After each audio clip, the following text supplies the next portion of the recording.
morning, Jose. Happy anniversary. Morning, brothers. Yeah.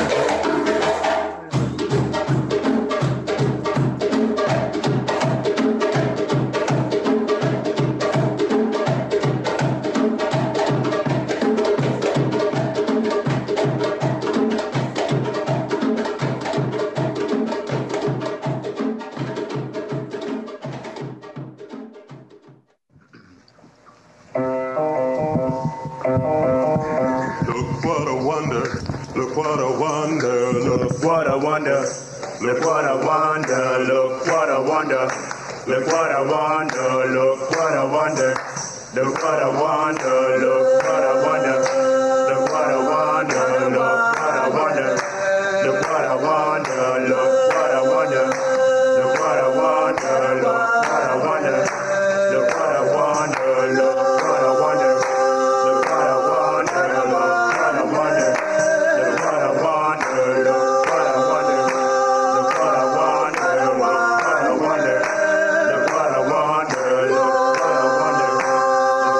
Good morning and happy anniversary, we'll say. Look what a wonder we have done, we'll say. This song is dedicated for 11 years of struggle. It's dedicated to the people who have been here to help us struggle, and it's also dedicated to the author of the song, Deruba Osbrook.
Beautiful, beautiful rendition, and those pictures bring back memories, of course. And that song was given to us by Brother Jeruba, the technical support by our own giant within his own right, Jeff Moore, and Brother Time.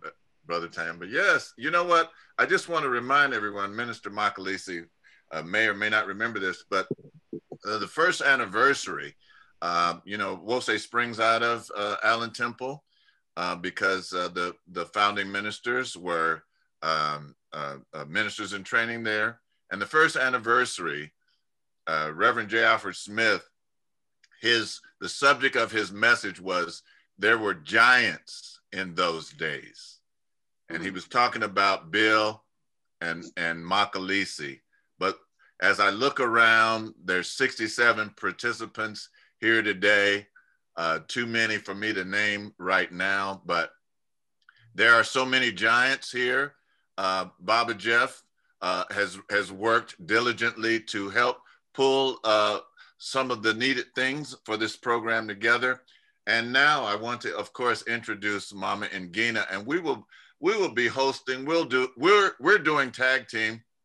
I'm really following her. You know, she's she makes me think that I'm leading, but I'm really following her lead. So, Mama Ngina, would you say a few words, and then we're gonna tag team as we had discussed earlier. Yes, and good morning and happy 40th to everyone. It is so fantastic to have everyone here. Look how many people we have online so early, and my computer is trying to do something. I'm like, it's back up today. Not today. Wonderful to have Dr. Small with us and our wonderful Sister Destiny. We have a special treat where we're going to have some youth come from all the way from Atlanta to visit us. It is so good to have Okanona and Mahib. I miss you guys so much, but it's wonderful. I have good news on the building fund that will come later, where we've increased it. And I am just really pleased to be here and to participate. Now, all the way from Georgia, which is a state that's in the news and spotlight lit. We have some Watoto from Georgia. Sister Ikena, would you bring them forth now? Great. Greetings, Wose. Greetings. Akwaba, welcome to Akwaba. That is welcome in French, and we are Ia's World Family Loves Homeschoolers, and I would like to ask permission from the elders to continue. You may. Please continue. Yes, Please darling. continue. Please. Yeah.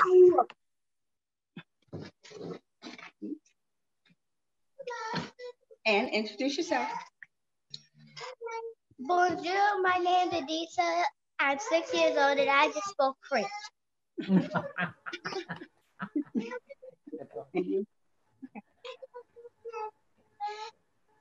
And bienvenue. I am Equia. I am 10 years old and I just spoke in French also. And now we are going to sing the Red, Black, and Green song.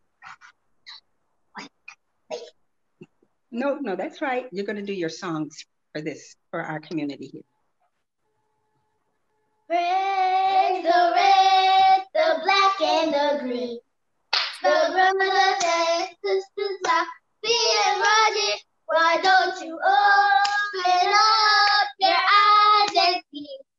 We're on our way to being free, because the red is for the blood we shed. The black is for the race that's us. The green is for the land we need, so the black folks can take their rightful place. Come on and praise the red.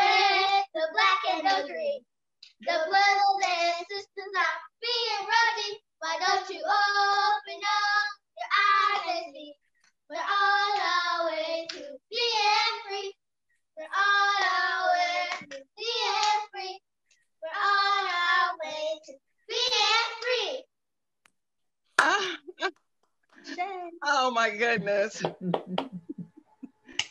Beautiful. Love it. Love it. Also say we On our dedicate way that to to Mama being free. Jasiri Kadiri, the first one to teach our children, their mother, that song. Thank you. Oh, wow. Beautiful. Go ahead, Mama Ngina. Now I am so pleased to announce our guest for today, Mama Destiny Muhammad and her husband, Crystal, who will be in the background. He won't be able to say anything right now because he is in the same room with her. But Sister Destiny, we've had her at Wosay before. She is fantastic. She calls herself sometimes the harpist from the hood, but I call her the queen of the harp. You know, another queen that played the harp was Alice Coltrane. So I consider that to be in good company. So now, please, with a wonderful, wonderful welcome, Sister Destiny Muhammad. Ooh, thank you all so much. God bless you. Thank you so much. Happy.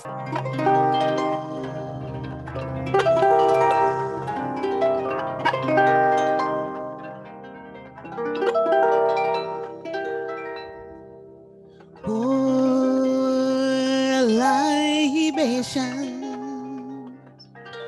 light a candle and pray. For libations, light a candle and pray. You got to pour libation, light a candle and pray. We're gonna pour libation. Light a candle, we're gonna pray.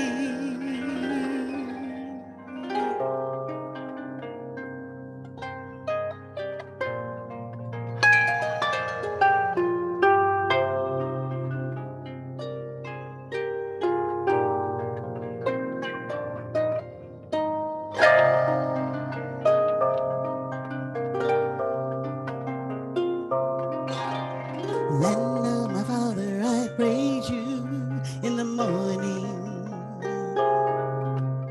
Land of my mother, I'm feeling you in the distance. Dance on in the twilight. I'm your footprint, your voice I hear.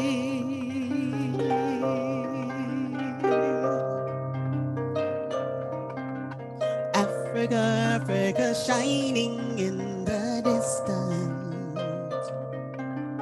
Africa, Africa, mother of existence, we're your sons and daughters. We're your footprint, your voice we hear.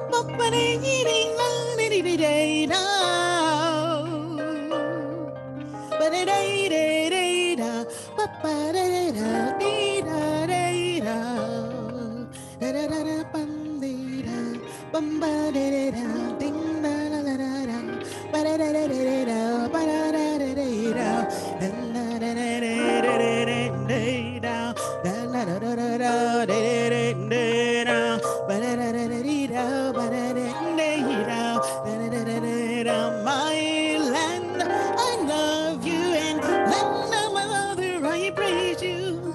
In the morning, I do. Oh, mother, I am feeling you in the distance, dance on in the twilight. I'm your footprint, your your voice I hear.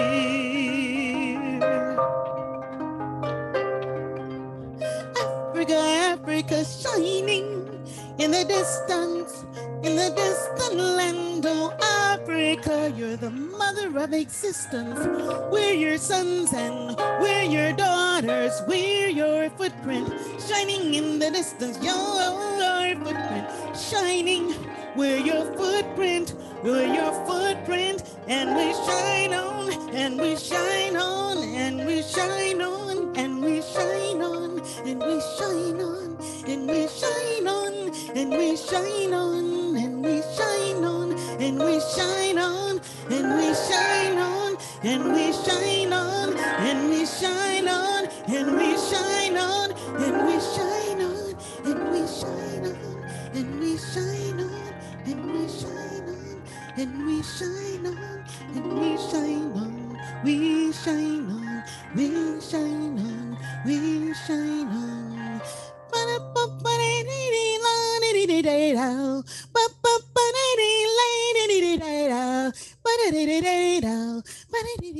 on. We shine on. Ashe, Ashe. Absolutely Wonderful. breathtaking.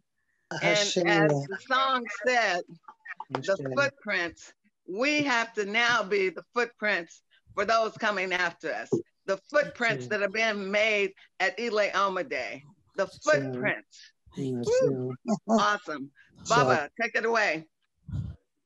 Now I want to introduce a survivor, a thriver, a steadfast, true man, a true leader who sets by example.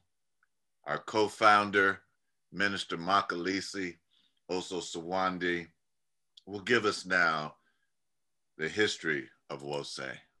Ashe. Sheila Wose, good morning to each and all. This is such a joy, such a blessing to be with you this morning. Ashe. So 40 years, my goodness, time flies, 40 years. We'll say. So I'm gonna give you basically what we have been sharing in our new members orientation. And so, you know, there's so many things that have happened that we'll say that can't, in the time that's allowed, give them all. Ashe. So what about the birth of Wose? And I'm led to say, you know, the consciousness raising dynamics of the Black liberation movements of the 60s and 70s, 1960s and 70s, you know, planted seeds of cultural and spiritual liberation and transformation in the hearts and minds of countless numbers of Africans, African Americans, descendants of Africa, young and not so young. And those events, those personal experiences brought me to a place of not being able to accept, you just gotta trust and have faith in the Lord as the ultimate answer to the serious questions and challenges confronting us as a people throughout this world. And so within that context, I was drawn into becoming a member of the Allen Temple Baptist Church through my exposure to Dr. J. Alfred Smith, the pastor there, and his out of the ordinary presentations regarding the challenges facing us as a people, and the prayers that he would raise in the names of the various heroes and sheroes of our history. And within that context, I came to feel that maybe this is a place where I can have a role to play as a minister, given my experiences of participating in efforts which demanded the establishment of Black Studies courses at Merritt College and Cal State Hayward, and other experiences I was having. So while in training under Dr. Smith, I was chosen to preside over communion ceremony, communion ritual one Sunday, and some of the seeds of my aforementioned experiences blossomed in those moments. And I was led to express in that ritual that we, the church, should give some serious time and attention to reaching out to the folks who were embracing Kwanzaa and Nguzo Saba, because the principles that embodied in that tradition and those folks who are embracing in their hearts are very similar, if not the same, as what Christians are encouraged to embrace and practice. But in the midst of that presentation, Dr. Smith stepped up and directed me to take a seat. And he emphatically told the congregation, all you need to know is Jesus. Well, during the following week, Dr. Smith called me and Minister Bill Calhoun, and that's where I met Bill at Allen Temple. We didn't have a real deep relationship. We would see each other at church and have some conversations, but Dr. Smith called the both of us in for what came across to me as a disciplinary conversation. So Bill, who was nearing the end of his seminary training, and he also had experience doing some of the kind of things I was doing, you know, demanding Black Studies courses. He was at San Jose State during his college days, and I'm not sure, I don't remember what seminary he went to, but anyway, he was nearing the end of his seminary time, and he was spending a lot of time focusing on the Bible, what passages there were most pertinent for African people, for people growing in African consciousness. And so I'm not sure, you know, what kind of interaction he had with Dr. Smith prior to this meeting, but anyway, in this meeting, you know, the last thing, the thing that stuck with me and continues to stick with me is the final words Dr. Smith expressed to us. He said, as long as I'm the pastor of this church, this will always be the church of Jesus Christ. You guys need to start your own church, do what you want to do. So it was not long after that I was sharing with Bill that I'm about to leave Allen Temple, go find some place where, you know, I could feel like I can be of some asset to the ministry there. And so he immediately invited me to work with him on bringing an African-centered, African liberation ministry into being. And, you know, I immediately accepted. So this was early 1980. And during the 1980, we had several meetings that involved a small number of folks. And we discussed what would be the elements and formats of the church and what the name would be. So we were impressed, you know, with the extraordinary work of Asar Dr. Chancellor Williams and his sharing with us about the city of the 100 Gates, known as Waset, but somewhere in his work and maybe the notes he was taking, somehow the name came across to him as Wose. And so that's what we adopted, the name Wose. That's in his book, The Destruction of Black Civilizations. We also decided we were going to have ancestral libations. We were going to have elements of the Kwanzaa and Nguzo Saba that would have significant roles in our worship services. And our messages would focus on the need for African-centered, Kuchi Chagolia, self-determines messages, spiritual liberation and vision. And so we chose December 7th of 1980 for our initial service. And Bill perceived it as our spiritual Pearl Harbor Day. Spiritual Pearl Harbor Day. So anyway, our first worship service, we were successful in securing a rental at a place 3209 Galindo Street. That's in East Oakland, Fruitvale, just off of Fruitvale, above what? Above Foothill, just off of Fruitvale. Anyway, this facility had been a Masonic lodge, and we launched our service there. About 80 people showed up for the first service. These were mostly folks from Allen Temple coming to wish us well. In the following week, only 8 people were there. But it didn't take long for word to get out that this Black church and its revolutionary focus was available. And so attendance began to increase significantly. Again, that was in December 1980. And so we were there for nearly 4 years until November 1984. After nearly 4 years there, we had a disturbing experience one Sunday morning. When we got there to the place and we couldn't get into the building, the keys that we had didn't work. And wondered what the world is going on. So before we could get the building manager on the phone, he showed up to let us know this, that an Hispanic community group had been granted full usage of the facilities 7 days per week.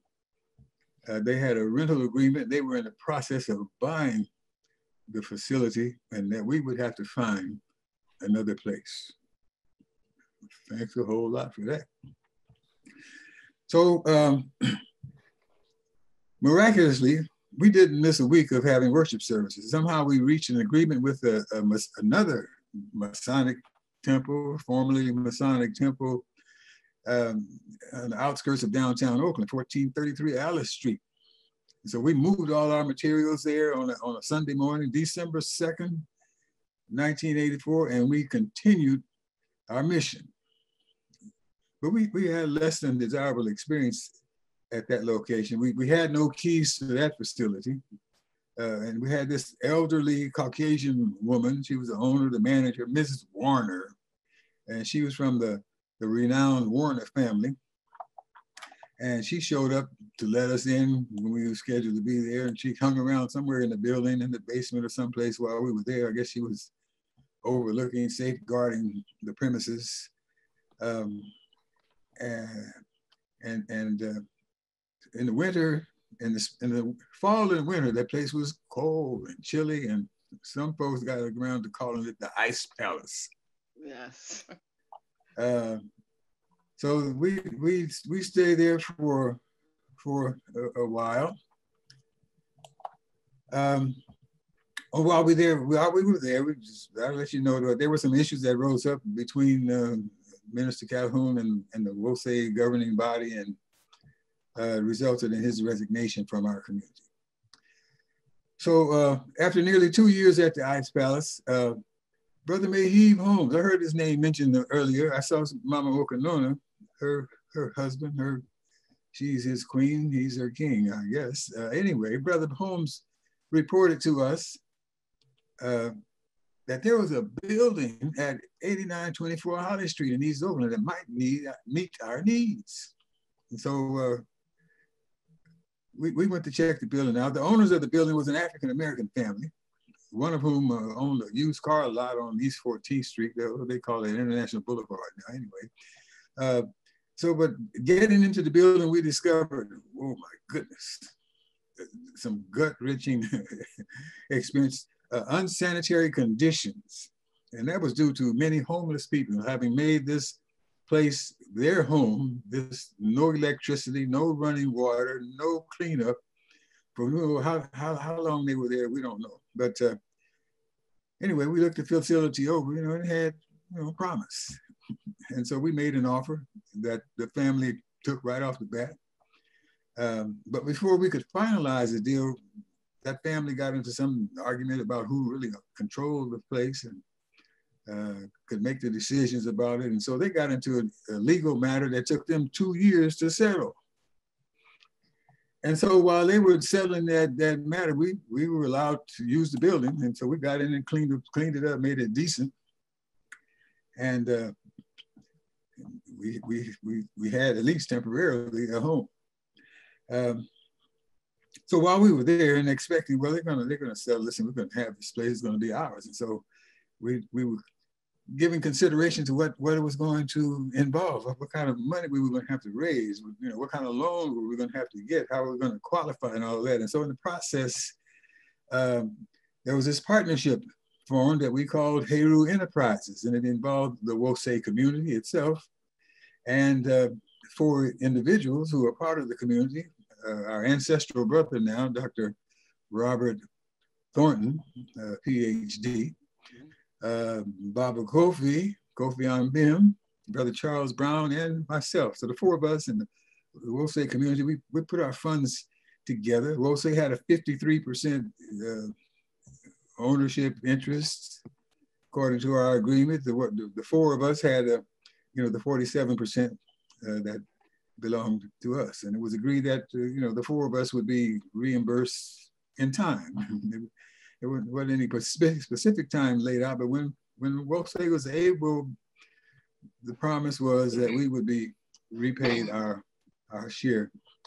So during that time, while we were in the building, while the family was doing their 2-year legal thing, we paid no rent, but we rented out some space on the 3rd floor to people who were looking for some living space and some office space. And this deal also included the house on the corner there at 89th and Holly that our sister Akanke presently owns. But at that point, that was part of our deal. And so we moved our school, Lile Omade, I'll give some details about that a little bit later, into that house. So like I said, for 2 years, we paid no rent. We rented out some space. And when the family finally settled their thing, they came back to us and they offered us a deal that was lower than what we had initially offered. And I said, oh, yes, let's take it. Well, our legal beagle, Brother Greg Hart said, hold on a minute, hold on. Let's make them an even lower offer and see what happens. See if we can negotiate something better. And that we did, and they accepted. And so we've been in the Holly Street building since 1987. We've been the owners since 1989. And while it took a while to settle and get the 4 individuals out of the ownership and allow Wose to be the owner, that happened in the year 2000. And there was no complaints. We were all there, happy to have a place. So we got our share of the funds back, plus a little bit of interest. Plus, the building had advanced in assessment, and so the percentage of ownership that was above the dollar amount, we got tax breaks for that. So it was, hey, that was Ujamaa working very well. Ujamaa Nia Kuumba Imani Ashe Amenrahetep. And the rest is history. Huh? I said the rest is history. Ashe. Well, we'd like to say, then in 2007, I moved over here to Virginia with my wife. So that was kind of like an agreement that we kind of had, with her being a nurse and her father getting on in age and her sisters calling her almost seemed like every day for some help. She wanted, I gotta go, we gotta go. So we moved.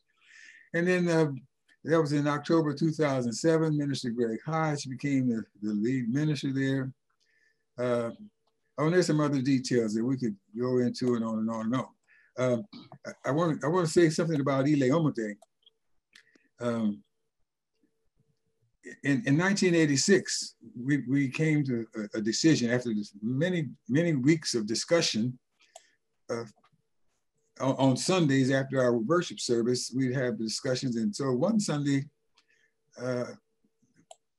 3 of our sisters came in and said, y'all can have more discussions if you want to, but last Sunday we made a decision and we started the school on Monday. And so school has been in existence for a week. And the school was placed in the home of one of the sisters, Sister Oluri Oyin. And she, along with Sister Okonona, who was the first director of the school, along with Mama Jasiri Kadiri, who was the director of the preschool, they got the school started in Mama Oyen's home, the 3 of them, and we're doing an awesome job. When we got around to naming the school, it was Ile Omade, and these are words from the Yoruba language, and they mean the house of the children. So children are obviously essential to a school, and then the school that recognizes that we exist so that they may be served. And our school is designed to educate and train our young people to become outstanding leaders. And in so many cases, that has been the case, that we've been successful in putting into so many young people a vision, an understanding of who they are, a vision and understanding of what they need to do with their lives, and the vision and understanding that they can do anything and everything that anybody can do as well as they can. And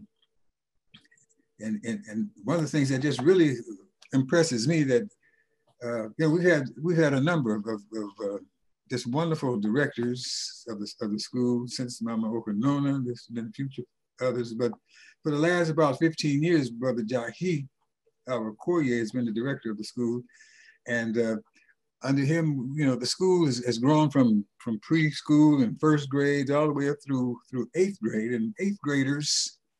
Advanced 8th graders are allowed to go to Laney College to take advanced math and I don't know what other courses, and they all come out with very good grades. Most of them come out with A's and leave the adults with their mouths hanging open like, what?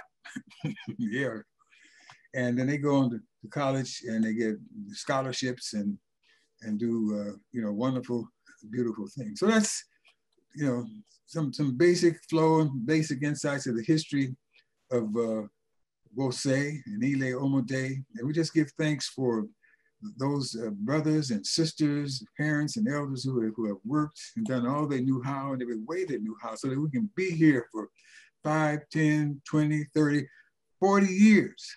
40 years, and looking for at least 40 more in my lifetime and more than that going forward. So just give thanks and praises this day for the movements, the consciousness raising of the 60s and the 70s, and the consciousness raising that we must do all that we can every day in every way that we can, so that in the 2020s and the 2030s and the 3030s that we'll be still alive and well and cultivating the spirit of truth, beauty, and goodness in our people, in our children, in our grandparents forevermore. And so, Ashe, Amin Ra, Ashe. Ashe, Baba. And thank you for that. And hopefully for our new people and those that have not, aren't familiar with who we are, that's just part of the history of who and whose we are. Our school currently, and when we look at the people that do the work, nobody is perfect, but trust me, the children that leave Ile Omode, our 8th graders go, most of them, to parochial schools. They go to Bishop O'Dowd, they go to St. Mary's, they go to Monroe. They come out knowing who and whose they are. We have trained some wonderful, wonderful young people in our time at Wose. And it is so good to have at Ile Omode, Mama Oyen and Sister Okanona here today to see the wonderful works of what they've done. Absolutely wonderful. Take it away, Baba.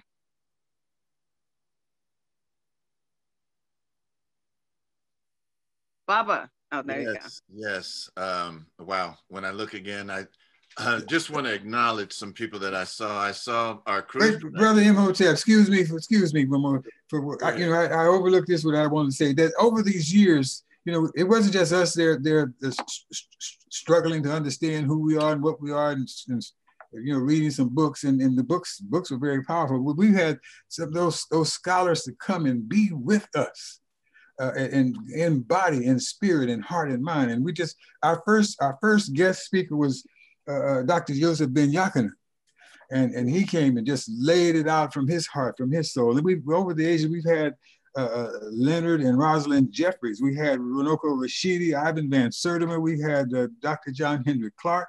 We have Asa Hilliard. We have Marlana Karenga. We had Theophila Obenga, Wade Nobles, Oba Tashaka, Ayikwe Arma. We had our brother Raymond Davis, and our guest speaker today, Professor James Small. So we've had folks to come and say, Dr. Charles. Yes, we've had them, and they've come and say, y'all are interested in what we're interested in sharing with you, so you can grow in this spirit of mind and this power of Septepi, this power of self-knowledge. So let me not leave those out. Thank you. You know, as I look around and I see the people here, and some people you just remember, you hate that they left, but you know, people move on. And I see our cruise director here, and she knows who I'm talking about. I see Sister on the boat of Ra. I know that whenever that time comes on the boat of Ra, she's going to be guiding it. Sister BJ, just acknowledging you.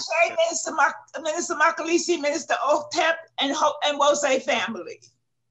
Give thanks. Happy anniversary. Give thanks. And I see Bertha Rose on here, and I see also I see the general. I have to acknowledge General Kofi Ampim.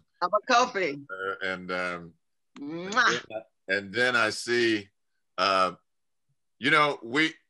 we met at her house in Sacramento, Sister Rashida Hilton. Before we were able to get into a building, she is there with us. And so many wonderful people on, I know I'm going to get in trouble because I'm going to miss some people, but I just want to acknowledge seeing you there. Mother Vicky is there, Nantambu, and okay, I'm gonna stop. Okay, now enough talk and a beautiful rendition of the story, the history of Wose, and now we will have the wonderful Destiny Muhammad. Yes, you got me, love.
Never be afraid to love.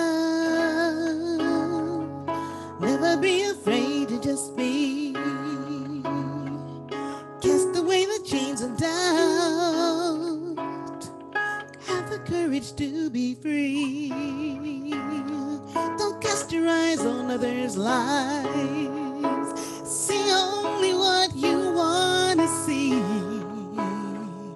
Duplicate these simple truths. Have the courage to be free. Open your eyes, you can fly. Open your eyes, you can fly. You can fly. You can fly. Never be afraid to love. Never be afraid to just be. Cast away the chains of doubt. Have the courage to be free. Don't cast your eyes on others' lives. See only what you want to see. You gotta duplicate these simple truths. Oh, have the courage to be free. Open your eyes, you can fly. Open your eyes, you can fly. You can fly. You can fly.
Open your eyes, you can fly.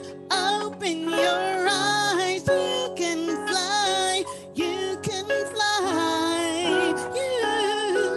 You can fly. You can fly. You can fly. You can fly. You can fly. Fly, fly, fly. You can fly. You can fly. You can fly.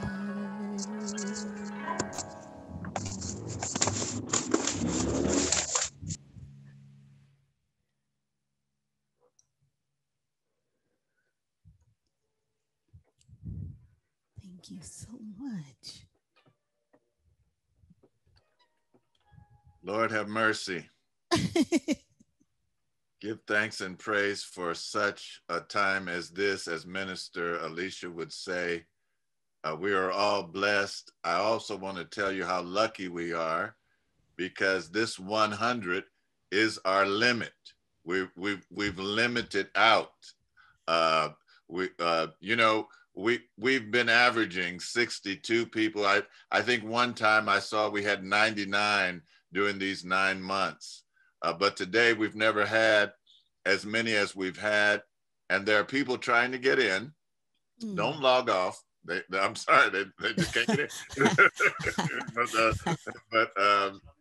but they'll watch. We're recording this, and they'll be able to watch it on the replay. But yeah, I'm Destiny.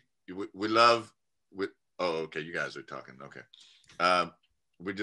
We just love hearing you. And now it's indeed my pleasure to introduce our guest speaker now, Professor James Smalls. And I just want to read a little bit from his biography. He's from Arcadia. He was born on the Arcadia plantation on the banks of the Waccamaw River. His family antecedents go to the Yoruba, the Akan, and the Airway. He also has Native American ancestors that came from the shores of South Carolina. He served in the U.S. Navy for 2 years during the Vietnam War.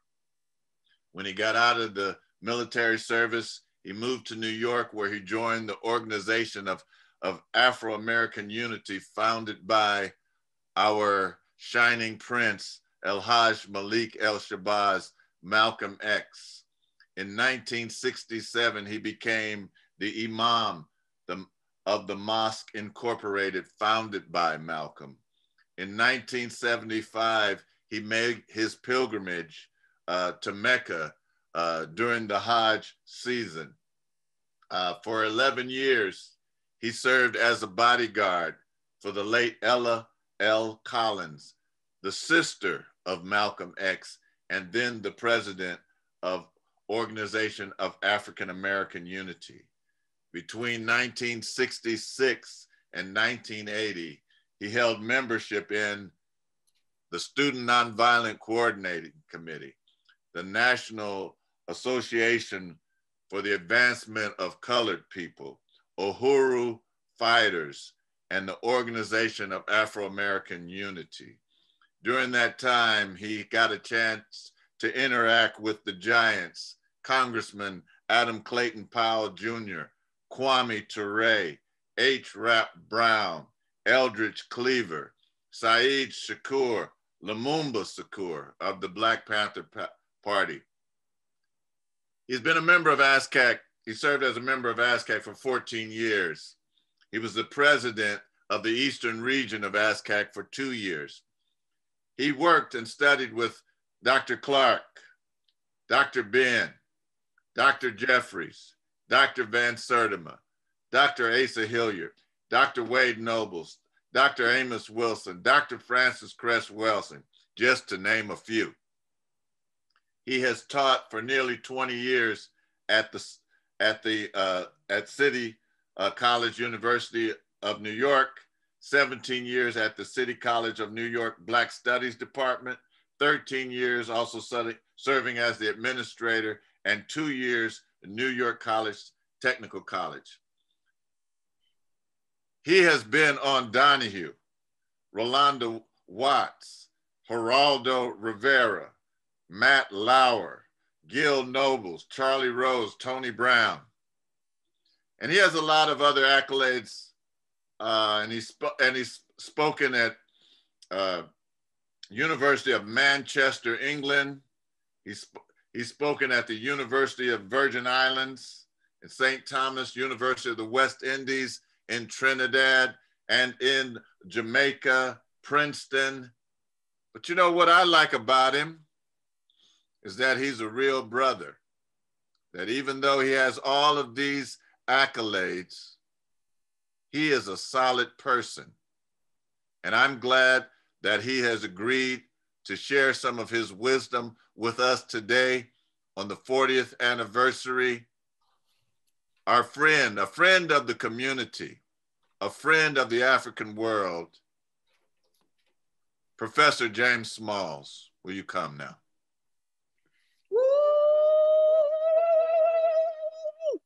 I would just love, and I'm enamored by you. I'm sitting here wondering, what in the world can I say to this community? Congratulations on your 40th anniversary.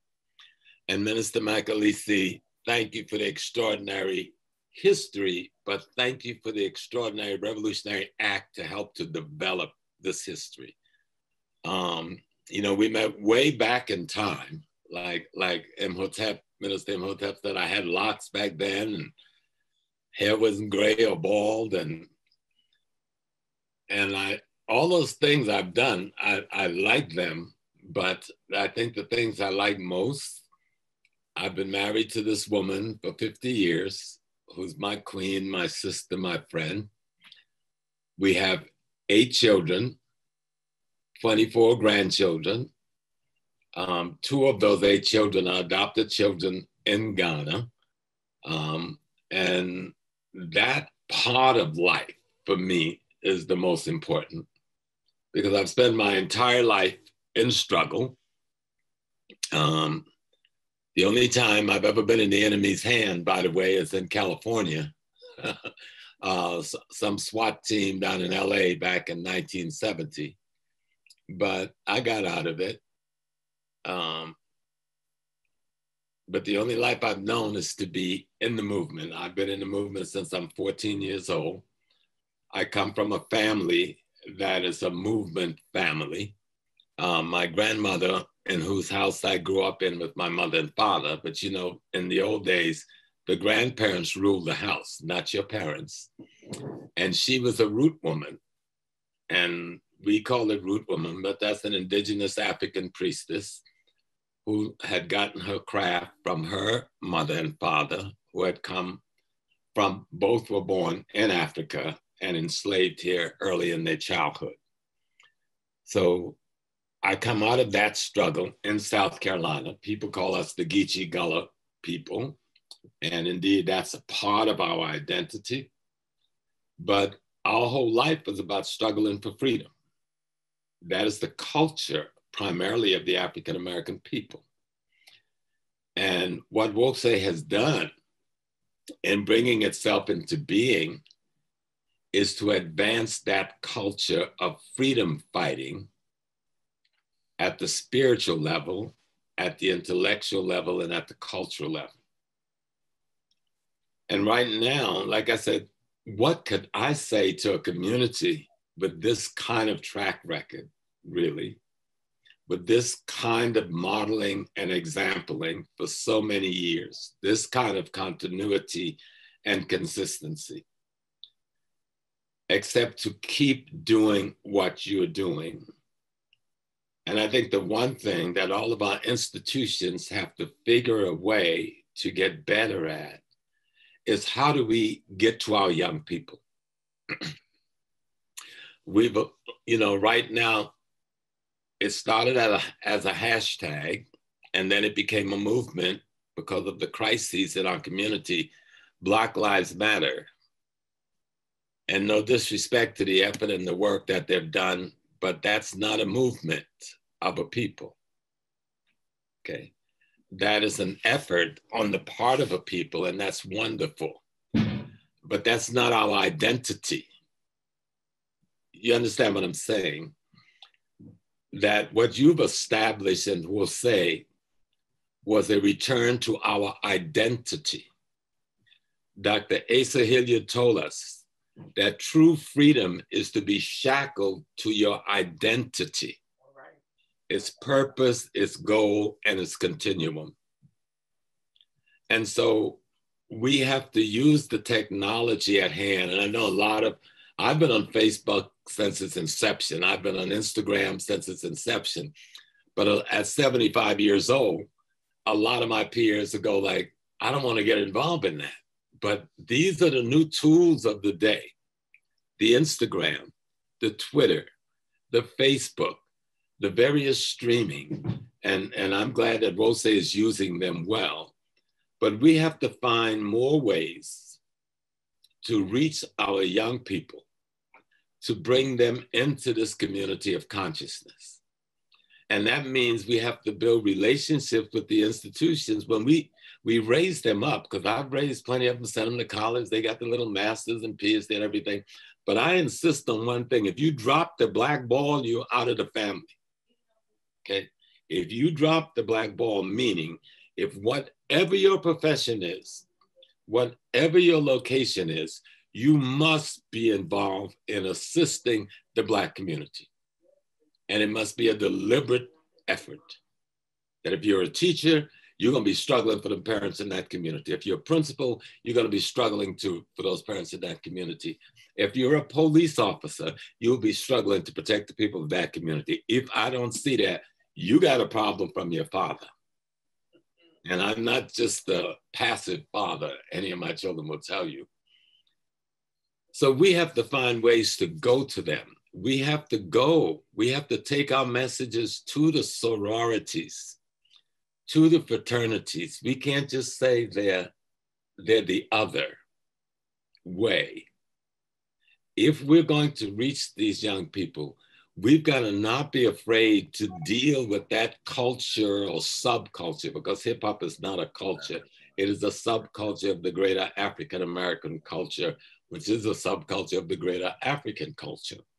And so, but we need to reach out to that culture, okay? Because most of them are looking for this. They're looking for what you got. But most of them don't know about you. But they're looking for fragments. So you see them with the Ankh, and you hear them saying Hotep, and you see them with the Jinyami, you see them with the Kinti and the symbols, but they're looking because somehow this society have cut us off from communicating like we should and we could, okay? So we have to make an extra effort, to reach the rest of the 60 to 80 million of us. Yeah, we're one of the fourth largest African nation in the world. We're by far the wealthiest African nation in the world when it talks about surplus capital. But we are the poorest when it's that we come to communicating the question of unity. And so that has to be a big part of our strategy. How do we reach these colleges? How do we bring the concepts and ideas of Jose to the university campus? How do we bring the concepts and ideas of Jose back to the street corners? Because guess what? We still got those young people on the streets. And they're looking for a way. They're going to the 5% nation. They're going to this thing and that thing that's popping up all over the place. But very few of them have managed to create an institution like we'll say, based on the most fundamentals of African principles. I was a Muslim imam, and I grew up in a Baptist church where my grandpa was a minister, and I'm a member of the Masonic Lodge, and I'm in a lot of things. I'm in the craft of Amun-Ra. I have no problem. I can go in a mosque, and I'm just as peaceful And I can go to church and I'm just as peaceful. You know what? Because I know who the African I am. All of those things evolved out of Africa. All of those elements were fragments from the periphery of our spiritual system, which you demonstrate better than any institution in America. I don't think you truly know who you are. That's part of what I want to say today. I don't think you really understand that you've come closest than any organization I've seen to reconstructing a spiritual system that could appropriately socialize Africans to be free. You understand what I'm saying? Because that's what this is about. There's no God in the sky. You know, babies don't grow out of the earth. There's no, what's that thing they call the bird, bringing them down in baskets. We make up that which is God. The woman's womb is the heaven. There is no human being being created, no place in the universe except through the womb of the woman. So that makes her an aspect of God, not a servant of God, an aspect of God. The same thing with the man. You put the seed there. Otherwise, the germination will never begin, that 9 to 10 months process that brings life about. So you're not separate from God. You're a piece of the very body of God's itself. And this becomes important. And I know Wose know this, because I heard you in your libation saying it. The ancestors is not somebody dead and back there. We are they. When our parents gave birth to us, they gave birth to themselves. When they were given birth to by our grandparents was given birth to themselves. We are continuity from the first creation. God is our primary ancestor. And in Africa, that is the totality of creation in the universe itself. And we are a part of that totality. But each one of us have the potential to express the essence of that whole. And that's what Wose does. These principles, concepts, and ideas that form the good character, that form the Ma'atian being. That's what Wose does. There's a reason. Ma'at wasn't just to say pretty words. It was to construct the godness that is the true human being. You know, there's a formula, except you've come closest of anybody I've ever seen to implementing the formula. When I was an imam, I didn't allow polygamy in my mosque. So a lot of the brothers left. And people ask me, why didn't you allow polygamy? And my position was, you can't take care of one woman. You explain to me how you're going to do 4, and we can have a real conversation. And in the Quran itself, it never granted polygamy. It was for one occasion. There was a war. The brothers had been killed. The sisters been left vulnerable and unprotected. And so they were told, marry from among the widows and orphans of your brothers killed in battle, as many as your heart can possess, meaning that you can love and take care of fairly up to 4. We carried that to some craved the white European who took over the Islamic system centuries ago. We lost the Islamic system centuries ago to the Turks, to the Kurds, to the Eastern Europeans, and the Greco-Roman children we call the Arabs. And they violated everything the Prophet Muhammad, who was just as black as any other black man, brought to us in a set of principles to be practiced, and the way Wose has brought to us those same sets of principles. One of the things I used to teach back then was the 99 Pearls of Faith. And if you ask most Muslims today, what is the 99 Pearls of Faith? They can't tell you. And I go, like, how could that be? Then some will say, oh, that's the 99 names of Allah. Those are the 99 quality and attributes you should develop in your character to be the whole free being. In the same way when we talk about the Neteru, He said the Netarus are gods and the yada yada. Listen, the Netarus are all the possibility of you, but it must be taught strategically. And you are doing it better than any group I know. But we have to find a way to convince our young people to look at what we're doing. They don't have to walk through the wilderness that we went through. We've cleared the pathway for them. They need to see that there is a pathway, and we must use the technology of social media to whatever degree we must to reach them. It's just a new tool, like the car or an airplane, you know?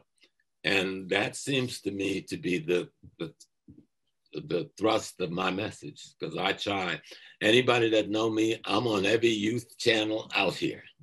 You know, I'm speaking to the young people in England, in France, in Germany, in Congo, wherever these young people will let me on. They call me the OG. Some call me the triple OG. Well, that's good. I want to be able to connect with them and let them know we did not let you down. We did not forget you. And we're not running away from you. We're connected to you. We're like the bridge from yesterday to tomorrow. Walk on us, you know. So I think one of our key things is to not be afraid, not see the institutions that our people are part of as the others, but as places to go and teach and recruit. People say, why did you join the Masonic Lodge? I joined the temple many, many years ago, and this is relevant to my discussion with you. And I walked away because a bunch of foolish people drinking, frolicking, messing with each other's women and carrying. I don't want to be a part of none of this foolishness. I had missed the point. The point was there was a body of wisdom there. There was a set of rules there. There was a collection of knowledge there that everybody was ignoring. So when my sons graduated college, they sent word and said, Daddy, we want to join the Masonic Lodge. So I had to find one of my cousins who I trusted to guard them. And my cousin Herbie brought them into Prince Hall. And Herbie ended up with cancer and died about 3 years later. And so I was saying, like, I can't leave my children in an institution that's going to attack the very mind I spent 20-something years building. So I called my children and says, how do I get in your lodge? And they called their Grand Master and Worshipful Master, and I went up and had some interviews, and the Worshipful Master was fine. He said, I like you, Small. I see your tapes and stuff, but he said, you got to go before a board to be reinstated. I call them the Sanhedrin. And when I came in that night before the Sanhedrin, their first thing is, why do you want to come in here? So I used the standard Masonic thing. I said, I want to make a good man better. And the man said, we don't want to hear that. You know what? We want to know why you want to come in here, because we know who you are, and so forth. So I told him straight, I came because I can't trust my teachings of my children to you. And so I'm coming to be a part of the teaching process for my kids. And where I can help, I will help, if you will allow me. And at first they restricted me very much, the education department, the college department. And one day somebody said, let them lecture about Kemet, lecture about ancient Egypt. They said, they're always trying to make everything black. But when I got through, the elders were crying because they realized they had missed something. They had forgot to look somewhere for something that was already in their hand, but their hands were so tightly closed, they couldn't see what was in their own hands. So I put together, like you, Brother Imhotep, I love the PowerPoints, you know? So I put together something called Freemasonry, Africa's Black Child. And I gave them a 200+ slide of the history of Masonry coming out of Kemet. And they got it, you know. Now, everybody didn't like it, but they got it. The point I'm making is, like, I still teach those young people at the lodge. I don't go as frequently as I do, but they have their Friday night classes. And they let me come in. Even now, next week, I will be in on a Zoom.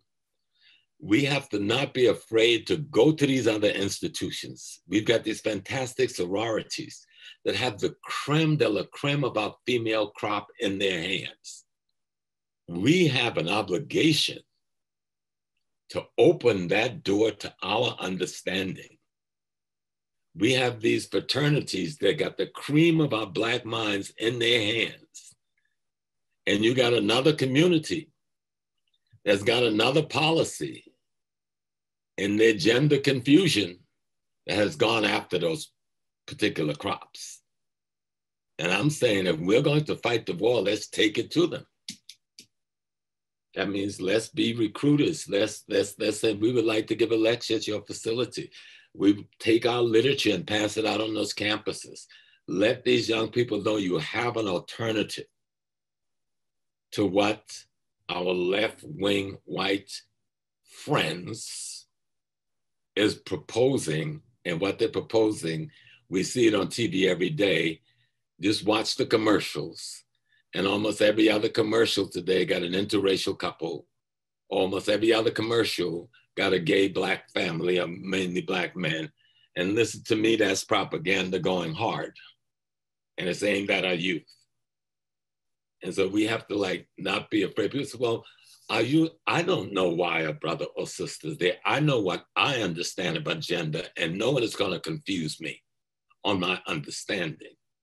Now, I'm not going to hurt you or hinder you or any of those things because you belong to me too. But I'm not going to let you lead me backwards. I have to be very clear about that. You're not leading me backwards into the European filth that so many of us, especially those who have struggled so hard to get us out of. And we've got to be honest and truthful. They bring us every silliness, and we're making European silliness normal. Okay. And so I have a nephew, and he's gay. He's in that confusion. And when he came last year to see me, because him and his father has never been able to fit. And this is taking me somewhere, and then I'll come back to my point. And so I told him when he left the last time that, it's because you're my nephew that you can come to my house and sit at my table, because I don't think the behavior that you're following is appropriate or African normal. And he went off on me, cussed me out, crying. I thought you were bigger than that, and Uncle James, and blah, blah, blah, blah, blah. And I gave him a few weeks, and I wrote him a note that says, I love you. And I love you enough to educate you, because you went into this whole way of life without an education, without a foundation. And you trying to rationalize something to me that is totally irrational and illogical. If it was an appropriate approach to life, then life would cease after one generation. Now I'm raising this because this is the biggest weapon afoot right now, going after our youth. And they're having a lot of victories because you can get a good job. You can get an opportunity. You'll be allowed into the white circle. You'll be a part of the team. And I can tell you how it works, because for 5 years I've been working with ABC, Disney, and Forrest Whitaker and others, and I'm on the inside looking at this mess that we fell into and call reality. You are reality, we'll say. You are the freedom drum. How do we shift this so we can reach the young people? They're looking. Our young people want to be free. So we have to make sure that they can see our message, because the others have their advertisement out there, their promotions out there, their message out there, their attractions out there. How do we get ours to our young people? And that's why I say, go where they are. Go to the college campuses. Go to the sororities. Go to the fraternities. Go to the lodges. The ones who we like to call in the street, because nobody lives in the damn street. We know that. But we refer to that group that no one seems to have any influence over as being in the street. But the Honorable Elijah Muhammad proved that you can have influence if you're willing to go to that street where they're located. Because one thing I give the Nation of Islam credit for, it is probably the most positive Islamic approach for African-American people, if not for all African people. But we've allowed the enemy to make us not study the Honorable Elijah Muhammad, and we missed the boat.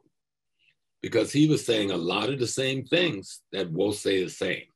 He was just saying it earlier and had less tools than you have.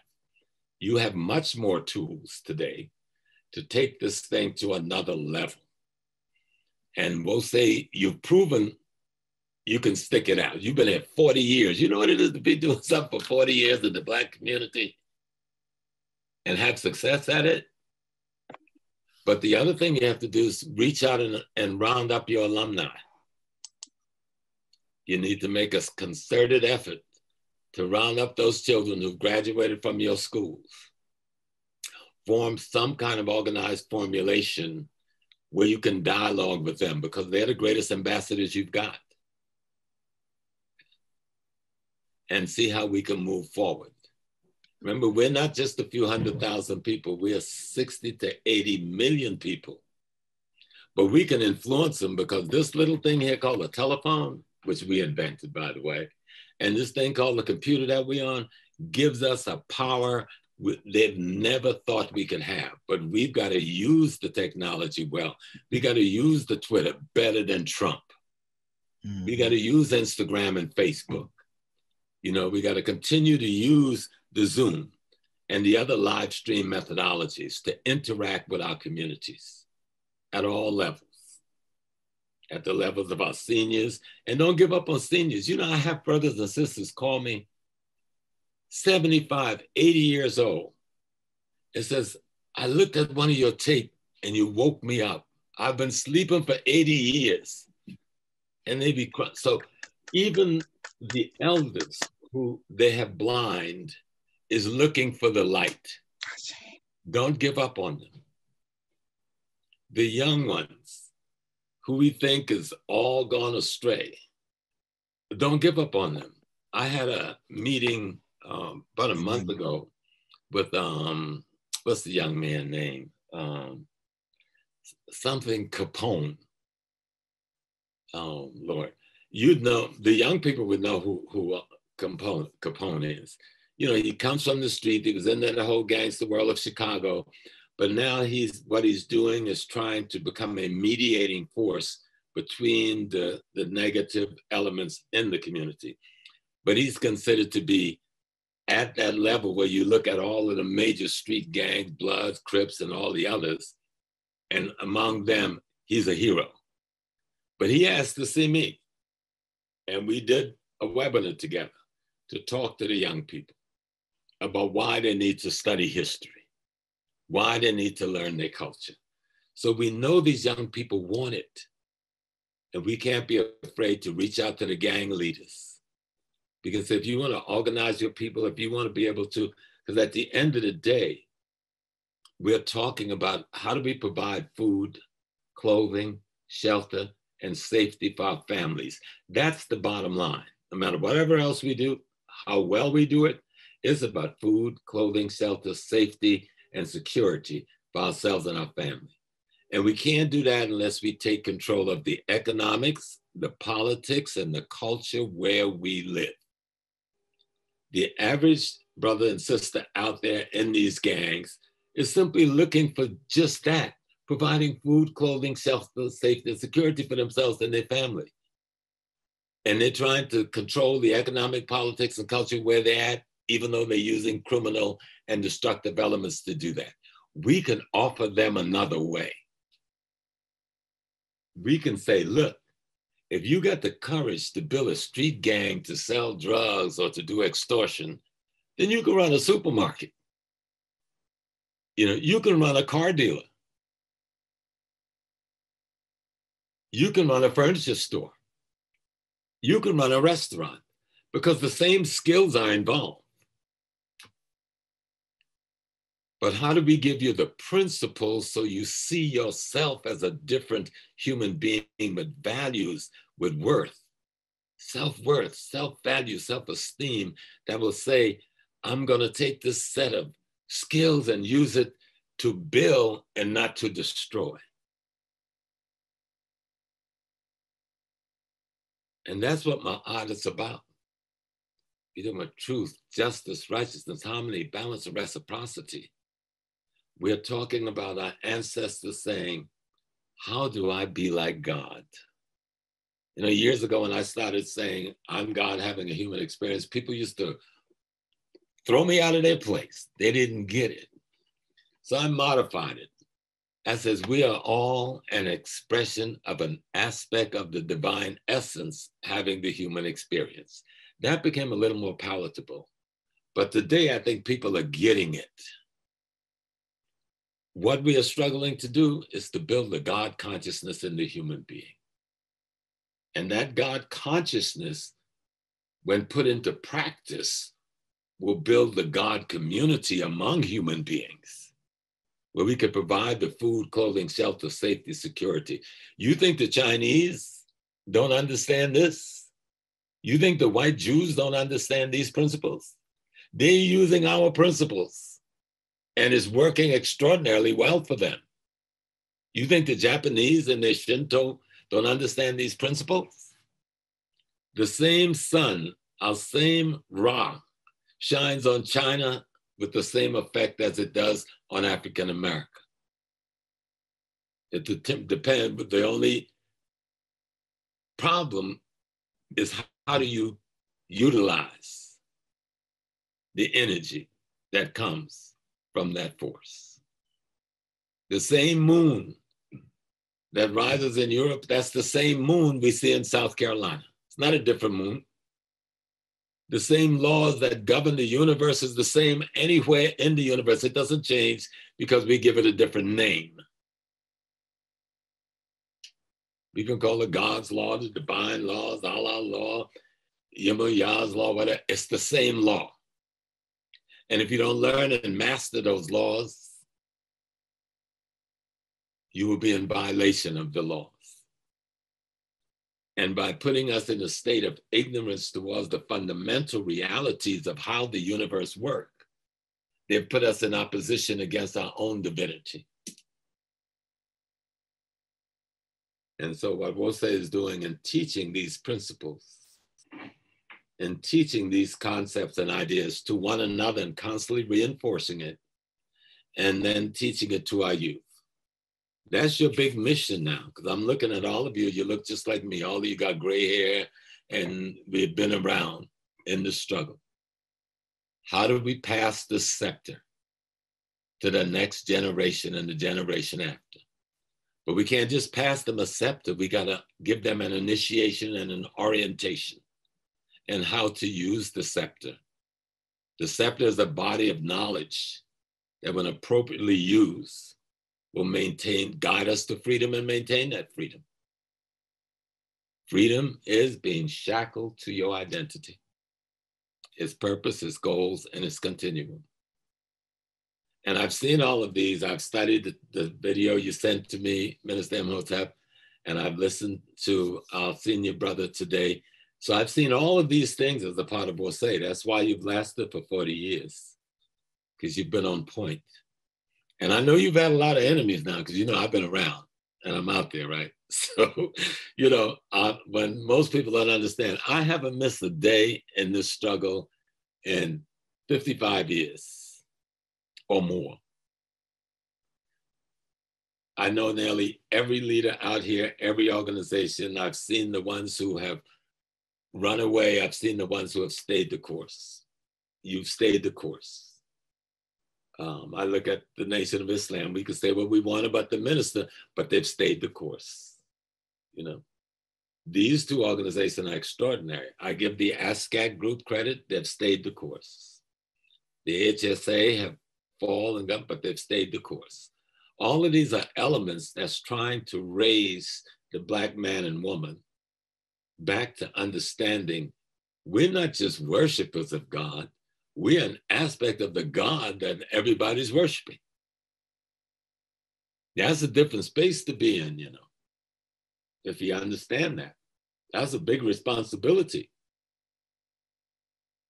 And not to be afraid of it. They've made us so afraid of death because they think our life is nothing. They can just take it away and we're scared to let it go.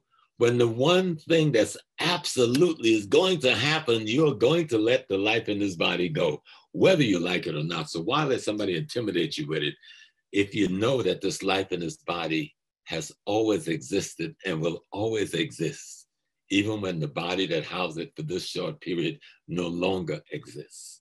That's our culture. In ancient Chem, when they talk about the Neteru and the Netters, and I remember when I first read the pyramid text and I go, wow, this is a study in quantum physics, not theology, you know? And I was like, my God, they've been playing us. You know, when you start reading the story about the elements and how the elements recreate itself from the infinite to the finite, you go like, we've been played big time. But the key thing, when we left Africa, we didn't leave anything behind. We brought it all with us. See, this notion of we left it, no, how could you leave you behind? You go with you. Every cell in every body and every DNA that makes up the construct, the molecules and the atoms and the protons and neutrons has always been there. And it contains the totality of creation itself. Yes, you contain the totality of creation itself. Our way of life and our rules and our principles is how you bring that out. Even the very word education means to bring something inside out. But we've confused the tools that's supposed to let you bring it out as being education. No, those are the tools. Education is the eternal and divine body of wisdom that resides within the human being, that you must learn these skills to bring it out and how to write it, how to speak it, how to articulate it, how to conceptualize it, because it's all in there. But you need the tools. That's what we do schools for, the tools so the person can bring the God in them out of them. That's what you've been doing. And you have to meet a challenge that most of our organizations were not able to meet. How do we reach our young people? How do we engage them in this body of wisdom that we've proven works? How do we let them know you don't have to search for an identity, you already got one? Let us explain your identity to yourself. Because they still have us searching for an identity. Why are we searching for an identity? Africa is there, it hadn't gone anywhere. The history from Kemet to all of the civilization that predated Kemet, we're learning all about now, is still there.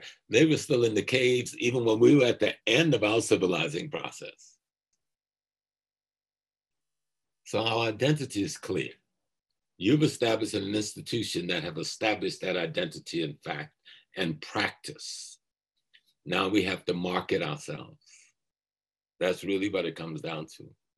How do we market ourselves to the communities that we want to inherit the wealth of our wisdom that will allow them to build communities and neighborhoods that can provide food, clothing, shelter, safety, and security for themselves and their family, so they don't have to run away to the white community or the Latin community or the Asian community to find this solace.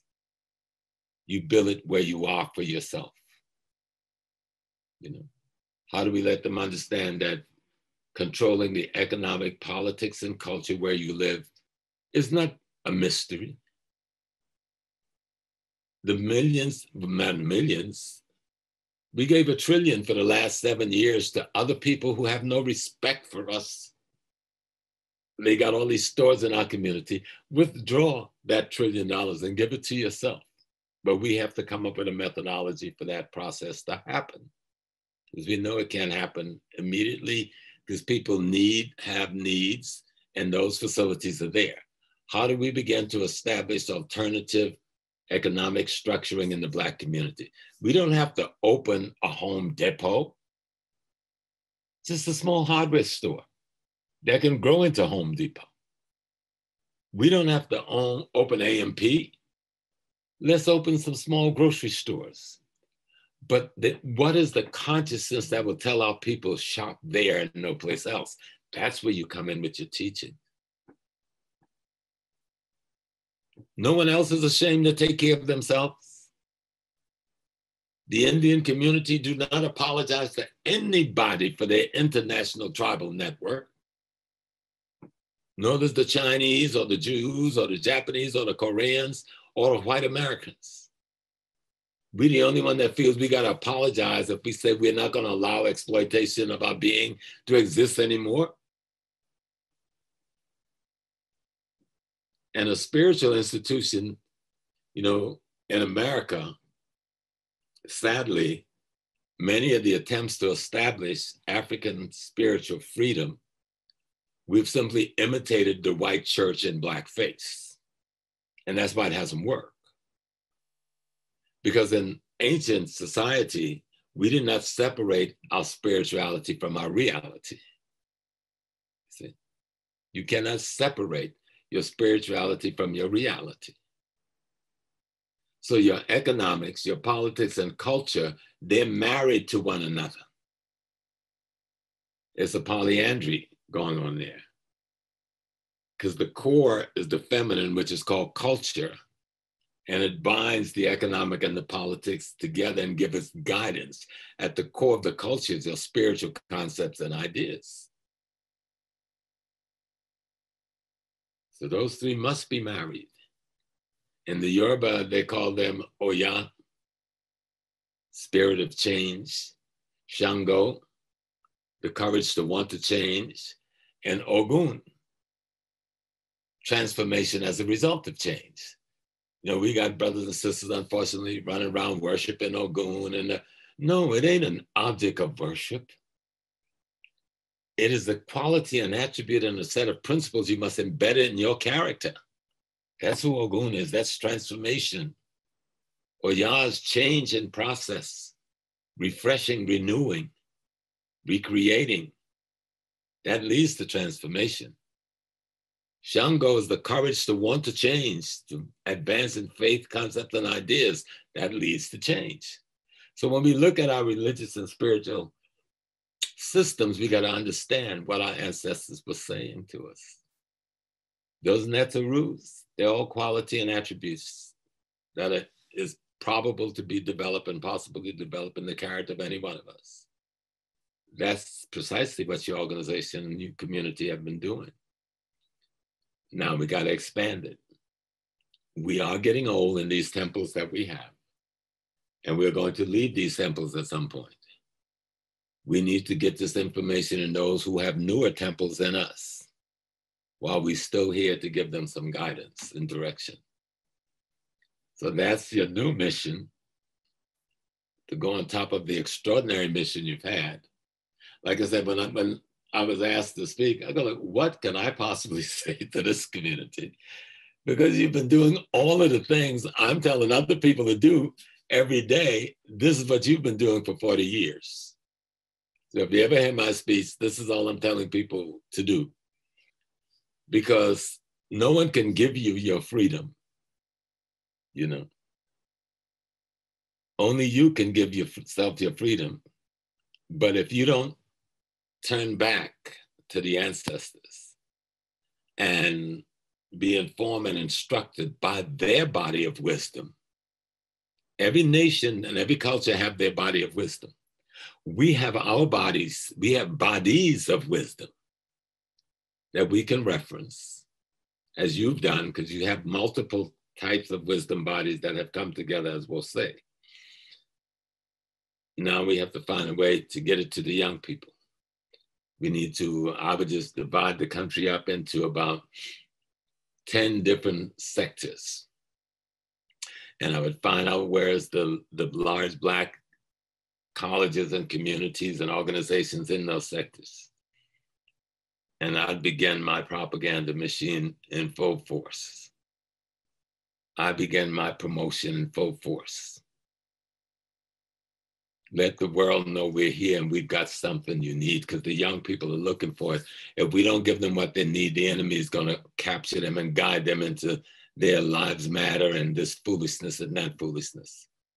I have to be honest, I'm not being as hard as I could be on some of that, but I'm trying to make a point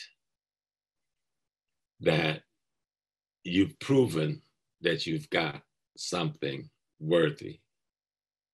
Now let's come up with the method for giving it to those who need it most, because they're looking for it.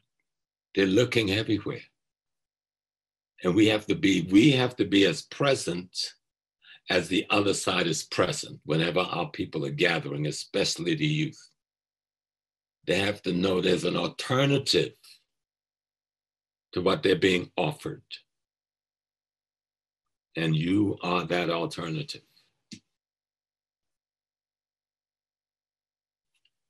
We are the world, but only when we realize we are the world. You know, when you read the pyramid text, I remember one version that was translated by a group I was with Dr. Welsing and them, and it's called the Kimware Science Consortium, back somewhere in the 80s, or maybe earlier.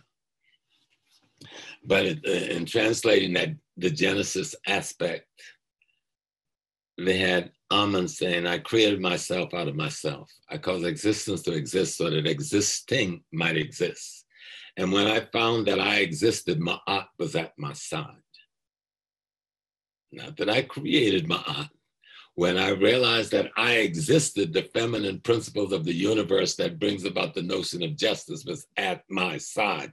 This is the optimum. And brothers who are in leadership have to understand the messages that the ancestors left us. And he goes on to say, I cough up Shu and I spat out Tef Newton.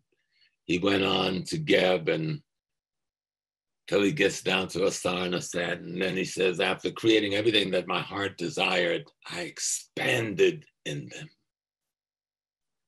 Meaning that nothing exists that I'm not an integral part of. And then the dissertation is closed by saying, and I came from my mother, Noon. This is the divine of the divine who's gone from Amen to now Amen Ra, and have been through Ptah and all the other manifestations of our creation process. And then he realized at the end, he doesn't realize it, but he acknowledges it.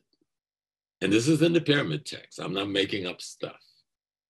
He says, and I came from the womb of my mother, Nun, the primordial waters, the liquid matter that made up the universe before it manifests itself into all the things we are in.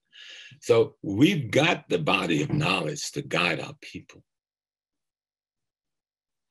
We just have to now come up with the methodology to get the body of knowledge to them, whether they like it or not. Anywhere there's a gathering, we should have some of our materials there in some shape, form, or fashion. Wherever there's a discussion on a subject, we'll say should have a discussion, use Brother Philippe or some, we should be discussing our points of view on that. There's gonna be a lot of discussions coming up soon. We've got a Black woman who is from your hometown, who is the Vice President of the United States of America. Now, in the beginning, I weren't sure I was going to say she's a Black woman, but I've studied her history and I know who she is. And though her father had a father who was European, in our power base, because he was a Black man, her mother was a Black woman from India. My wife's mother come from that same community in India. And so I'm quite familiar with that population. Ranoko Rashidi talks to us about the Dalit population, especially in that part of India all the time. But we know very little about their political views. But I know that this young lady's mom was very active in the Bay Area and had brought her into Black community politics very early in her life. Now, some would like to make negative reference to Brother Brown and her relationship, they don't understand the political history of California very well, or really the role Willie Brown played in helping multiple Black peoples rise. Now, because if you're in a system, you got to learn to use the system, or the system's going to use you. And I used to live in California, so I know the state very well. I lived in Manchester, still have many families up there. But I would come down south to see you others down in the heat, you know, and get involved in the politics of the 60s. And back there with the Afro-American Association and the other groups that was forming at that time, I learned a lot about the politics of California, but the politics of America. We can't live in America and say we're apolitical. That doesn't make any sense. Either you're going to control the politics in the community you live in, or your enemies will. It's as simple as that. It's not something complicated to understand. So if we want somebody on a school board, we can't wait for them to choose who's going to run. We got to decide who's going to run. So it means we've got to learn the political process and how it works. So we can establish our own people. They can put theirs up if they want to, but we want to make sure somebody from Wosay is going to run for that school board, or that community area board, or that land distribution board, or even the city council, or even up in Sacramento. But we haven't been doing that very well from the Black movement. Somehow we thought we could exist within a political structure without being a part of the structure. It doesn't work. You can't. You got to take control of that part that affects your life and use it to protect your life. You know, same thing with the police department. I tell young people, I said, join the police department. I've been advocating Black people joining the police department since the 60s. So you know the kind of hits I've had to take for that. But you're either going to have your enemy as your policeman, or you're going to be your policeman. Now, which one do you want? We chose to leave it to the enemy, and we're still crying.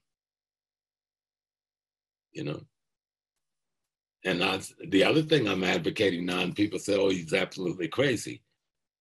If they can bring back the draft, Black kids, we should tell all Black boys and all Black girls who are not going to college, join the military.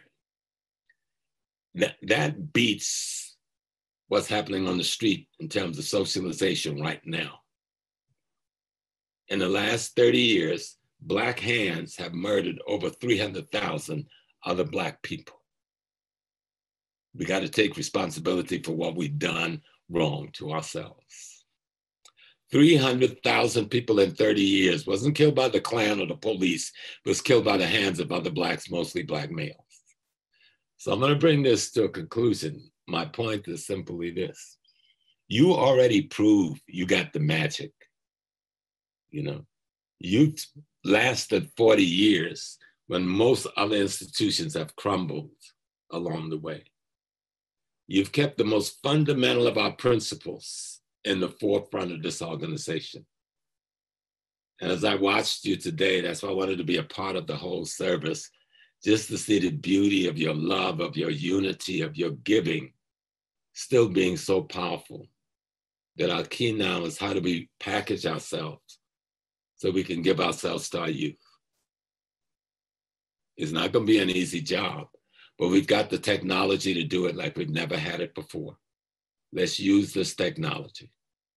Let's reach out on everything from Instagram to Twitter.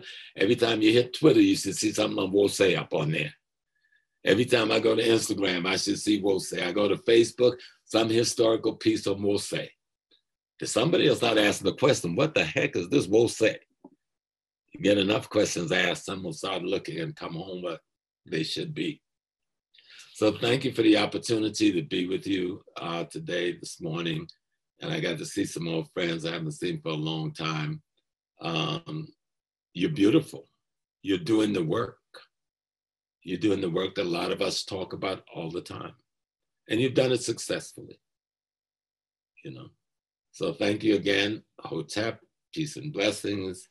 May the ancestors and the divine bless you, and may you always know there can be no God without you as a part of that being. And if you can be clear on that, a lot of other things get easy. And this thing we call our identity, when you're shackled to that, then you're free. Go Johnson. Ashe. Oh my goodness.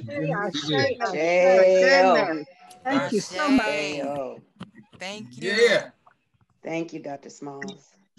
For the rubber stamp, did you hear what he said? I have to listen to this again and again and again. But he said, we have already established ourselves, that we have the tools. And we've been going through this for years. How do we get the youth? How do we get the youth? Well, now we have a few answers. I am so grateful, Dr. Small, for you being here. Sister Sada and I look at that picture periodically where we took of you at our last, at one of your talks with some other people, Dr. Jeffries, the last time I got to see you in person. But thank you. Wose, we have been given the ball. The baton has been passed. We've had it for 40 years. And he said, keep it up. And we're on the right track. I am just so overwhelmed. Thank you, Baba. Mwah. Thank you. Woo. Yes. Baba Imhotep. Ashe. So this has been just such an amazing celebration thus far. It has been just, I had no idea what he might say to us either, but I have some of his tapes and he's always just so full of knowledge.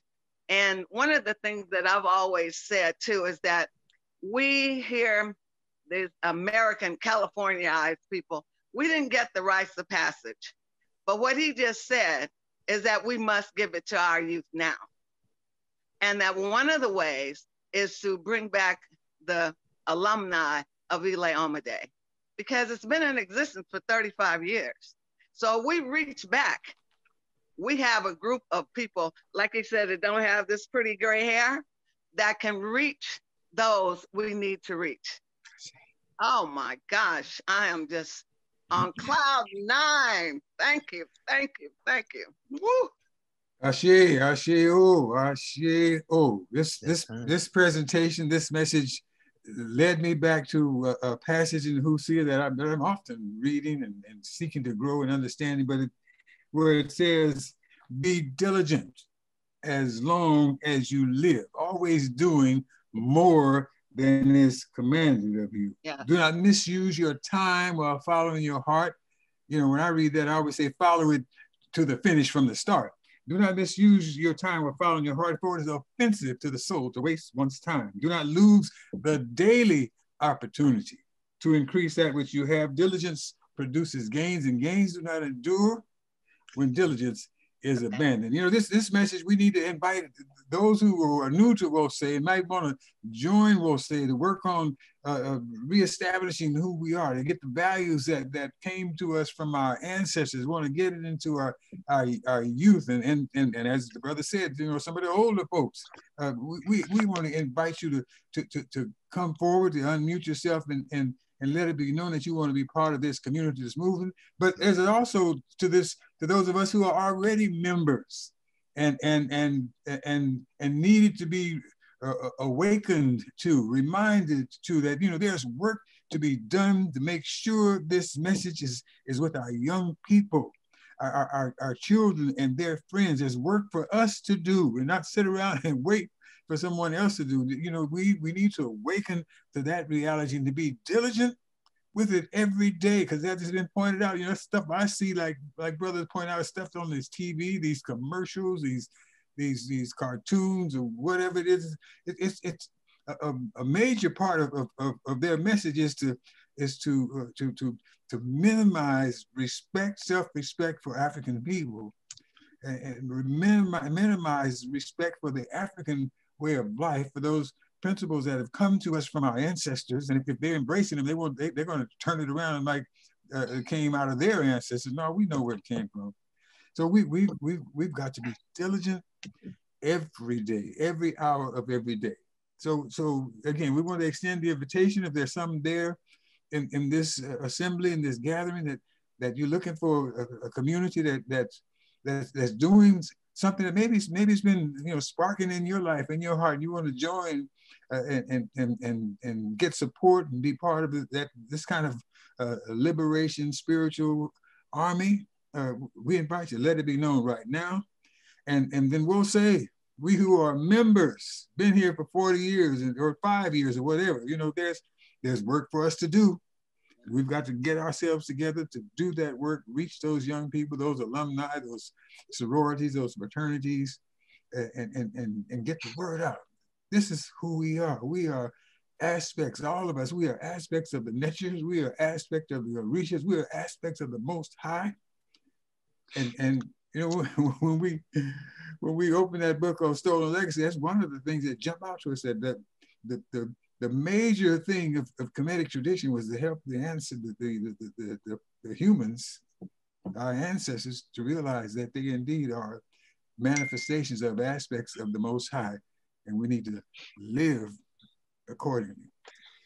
So, are there any folks out there that want to join? We'll say, any folks out there that want to be part of what we need to put together to recruit more young people back to Wosei, back to the sacred African way. We're calling on you right now. Let it be known. The second part, we all ought to be saying, yes, me, I want to be part of that. And on the first part, the new people, where are y'all? Just give thanks, brother Smalls. You just rock the boat in a good way today. Rock the boat. We'll be laying back here like luxury. Is it too late for me to join? Yes. Is it too late for you to join? No, it's not too late for you to join. I want to give thanks for that message, and it's being recorded, and we can listen to it again and again. Good. Thank you and share it. Minister Makalisi, thank you for your diligence, the invitation, and now, hashtag, what is it? Hashtag Wosei 40. Hashtag Wosei 40. Litany of sacrifice, Baba. Right now, we're going to have a musical selection, and then don't want you to leave. We're gonna lock you in here. We had romance without finance is nonsense, and liberation without finance is nonsense. So after the song, after Destiny's song, then we're going to have our litany of sacrifice and the building fund. All right? Yes. Ashe, are you with me? Ashe. Wosei, are you with me? I'm with you. Yes. All the way. Yes, we're with you. All the way. We are with you. All the way. With you. With you. By the way, where is that? Forever, forever.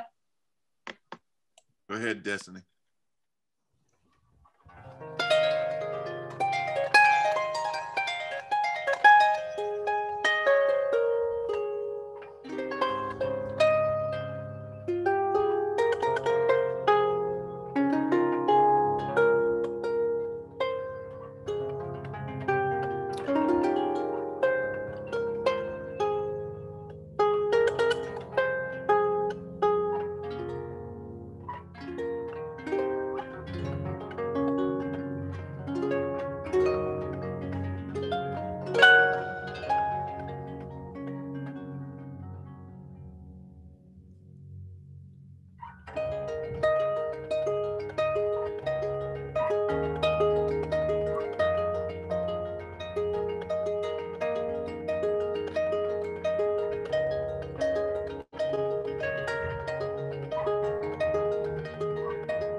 The ancestor Toni Morrison, before she ascended, said that the ancestors are benevolent spirits, guiding spirits that are always here for us. Thank you, Dr. Smalls. I can't wait to meet you. I can't wait. Wherever you go, I'll be there. Wherever you do, I'll be there. Wherever you go, I'll be there. Whatever you do, gonna be right there. Wherever you go, I'll be there. Whatever you do, gonna be right there.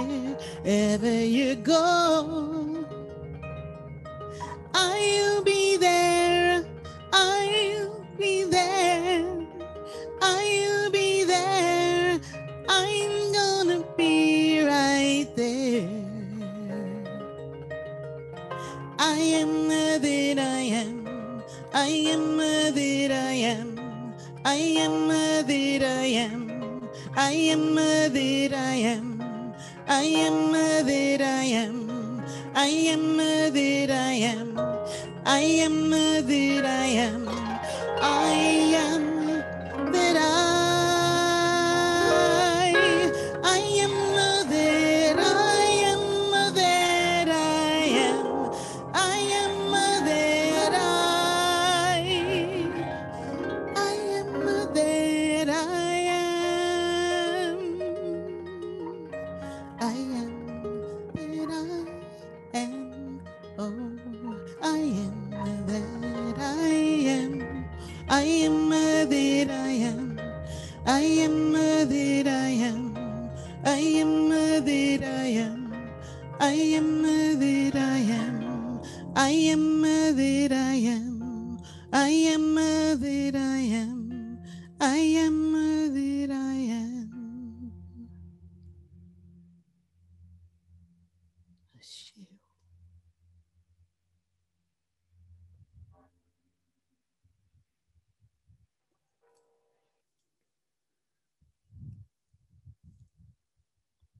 Thank you all. Sache Sana, that was beautiful. Thank you very much. Yay, it's wonderfully Beautiful, done. beautiful. So, Sister Connie and Baba Sydney, are you ready? Yes, we are. All right. Take it away. Greetings in the name of His Majesty and Pride, I Selassie, I Jah Rastafari. Happy anniversary, we'll say. Happy anniversary. It is so wonderful to sit here and take in all that we have given, to sit back and say, look what a wonder we have done. Dr. Smalls hit it out of the park. Sister Destiny knocked it out of the park. Minister Makalisi knocked it out of the park. We have been going out of the park time and time again. And it is that time of the service where we take up a litany. And it's time for us to bring our talent, our minds, our strength, and our wealth. Yes. It's time for that today. And we have so much to be thankful for.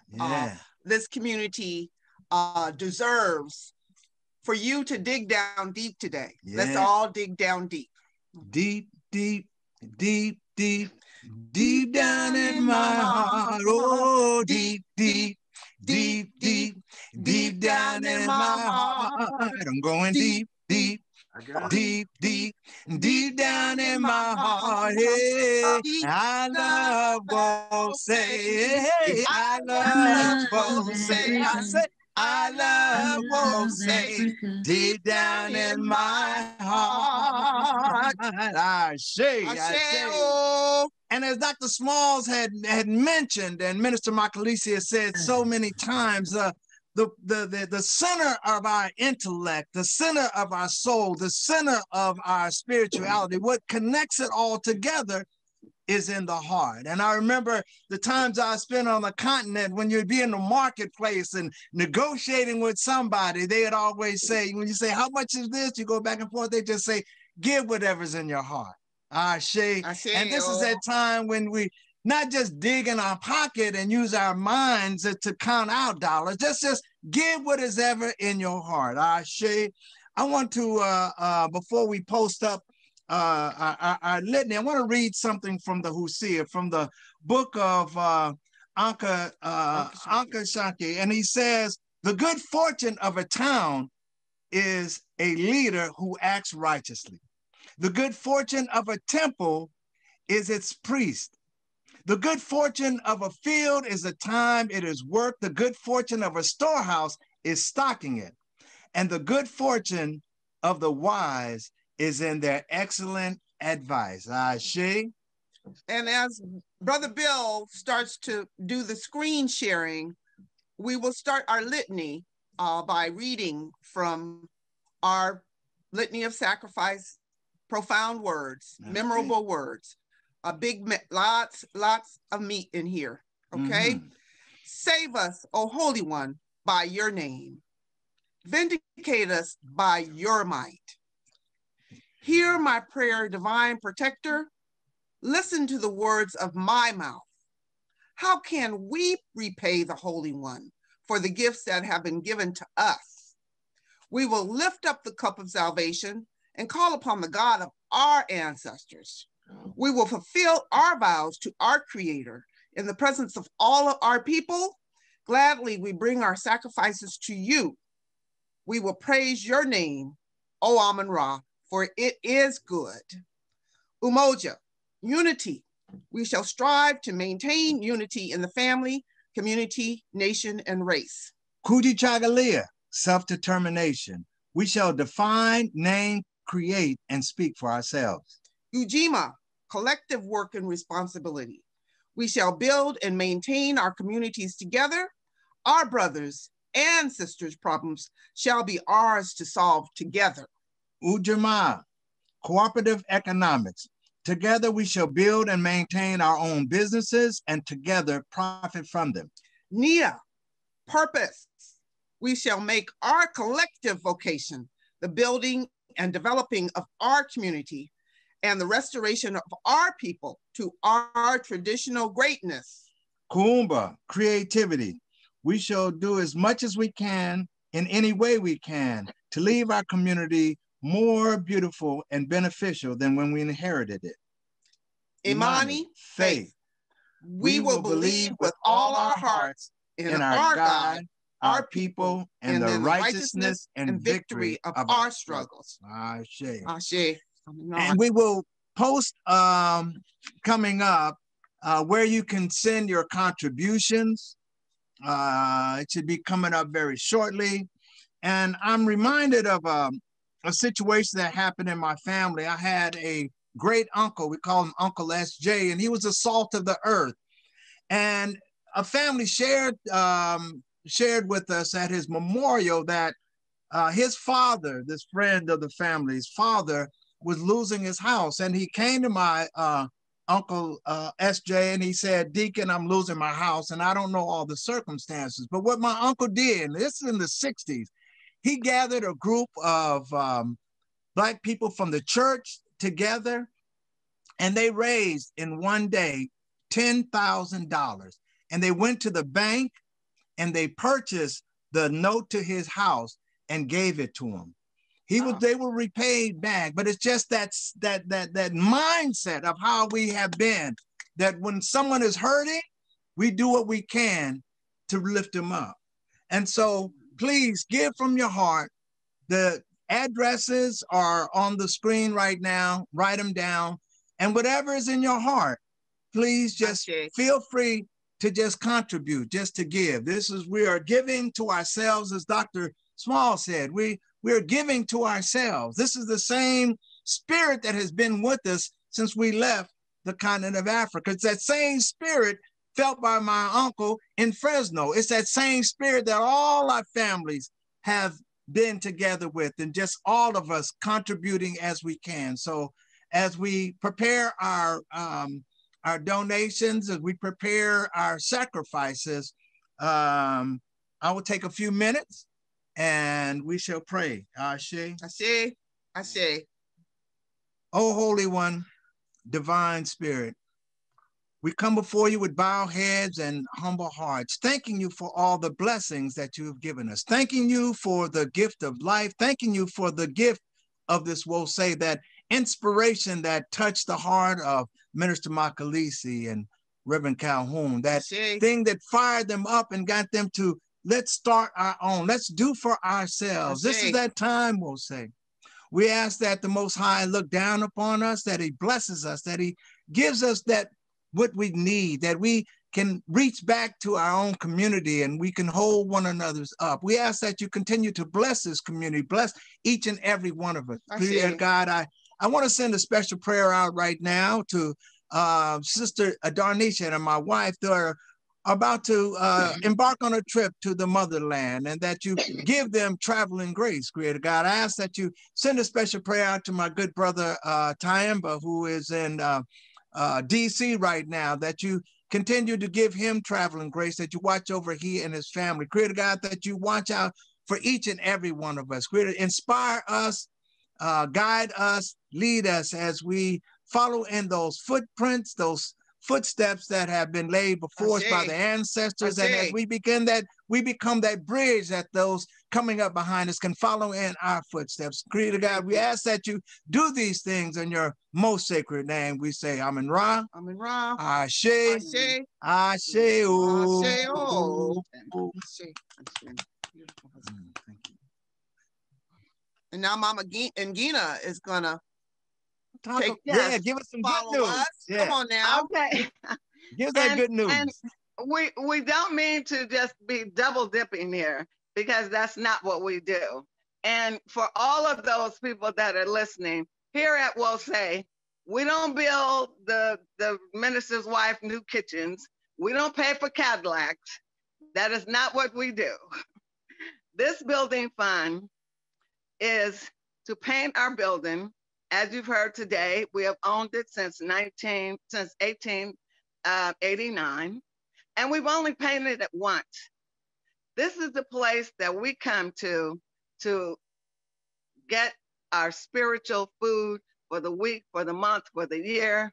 This is the place that our children come to know who they are, to develop their minds, to eat Mama Rose's wonderful food, to be, taught and disciplined in the way that they should be. This is the place that we have owned, that is ours, that is accessible to those who want to do it. This is where our classes take place. We want to build this building fund so that we can beautify our building and our sanctuary. I have some names to add to our list from this week.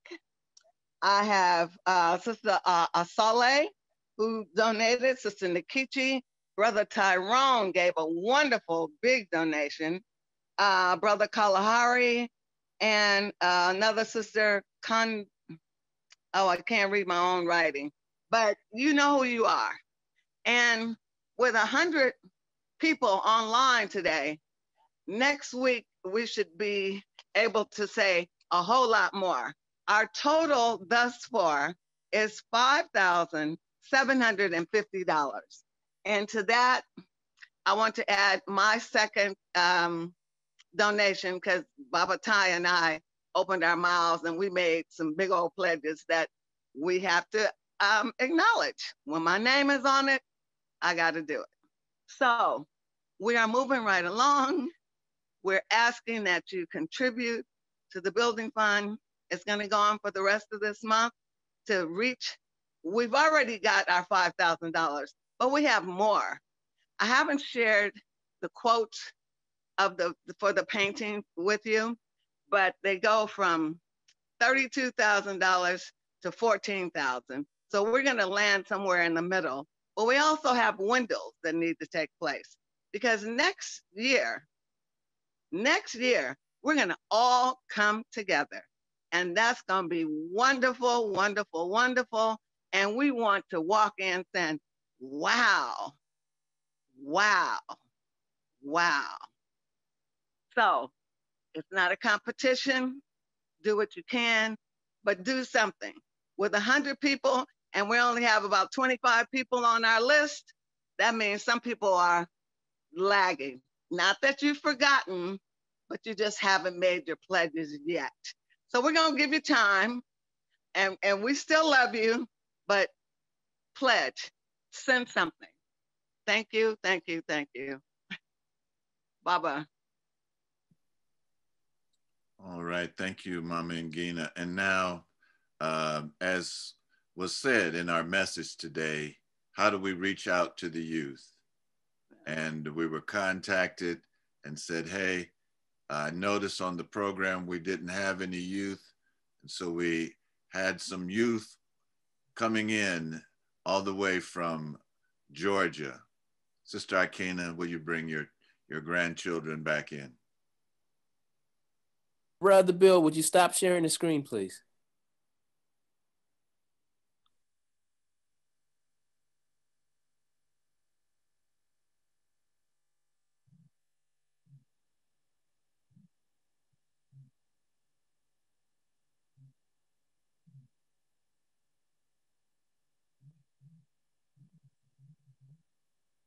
We are, as we're waiting for Sister Ikena to come on, man, what a blessing. I see Kim Davies there, and Leslie Campbell's granddaughter.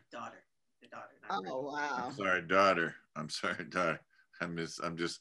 There's so many grand. I don't know where Sister Ikena is, but at this time, this is the time for expressions. And if there's one that would like to make a congratulatory statement or something like that, we have about 88 people left. At one time we had 100 people, and I didn't know that we top out at 100. So we're going to have to expand our Zoom capacity. Yeah, we're going to have to expand our Zoom capacity. So if there's one. Oh, well, wait a minute. I see the children. I see them lined up. Minister. Oh, okay. All right. Go ahead. Do something. Thank you, Sydney. All right. Yes, sir. Moja, Billy, Tatu. There are 7 principles for a better life. To find them, to know thyself, you have to look inside. Oh yes, we need them so very much to restore ourselves today. And whose Saba is the way. And whose Saba is the way. Moja kujitakalia, Jima ujama, Nia, Umba, Imani makes us one. Oh yes, we need them so very much to restore ourselves today. And Guzo Saba is the way. And Guzo Saba is the way. And Guzo Saba is the way. Yes.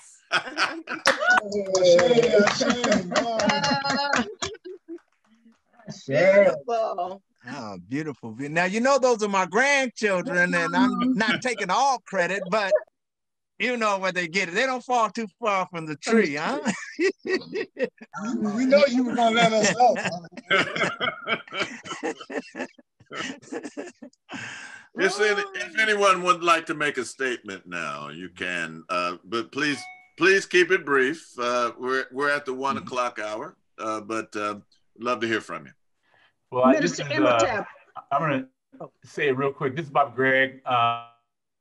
Good afternoon, everybody. It's a blessing to see everybody. Folks I haven't seen in a long time. Some of you, like Sister BJ and Brother Kofi, give thanks for the children from Atlanta and everybody that's on the call. I want to give special anniversary shout out to Minister Makalisi for holding in there, hanging in there, being part of this community for all this time, being a great role model. And so just wanted to say happy anniversary, everybody. I wholeheartedly agree with what Brother Smalls had to say today. It's about our young people. And it's about us modeling good African principles of decision-making and compassion and loving our folks up however they come to us. If we're about African people, let's be about all African people. So this afternoon, just hope that, another 40 years won't be the same of us sitting here, and it won't be, because ain't none of us living to be 120, or maybe. But on the other hand, let's pave the way for our young folks. Let's pave the way for them and hand over an institution that we can be proud of, that is modern, that is African traditional, but throws away the worst of our history and keeps the best of our history. Ashe. Love you, brother, and miss you very much. Good to see you, Baba Ntamu. Should be soon. I every time I see the bass is at my house, so every time I see the bass, I think about you. Oh, okay, all right. I just want to show everyone these beautiful white roses that Sister Destiny and Brother Chriswell sent on behalf of Wose's 40th anniversary. They're very beautiful white roses for our anniversary. Yes. Oh, beautiful, beautiful. Yeah, those are beautiful. Good. Well, this is Brother Katabazi giving thanks for another day, and happy and pleased to be around. See Wose reach his 40th anniversary. My wife, Pili Pili, and myself, we came to Wose during its second year, 1981, after its first year. And so, though I've been away from time to time, I've been back, and I'm pleased to be back and still be around to see so many other familiar faces. So Brother Kofi and Minister Greg, Mr. Imhotep, Sister Ngina, Sister Doris, so many older Wose people that were there, that first 20, 25 people. So giving thanks that so many of us have remained engaged.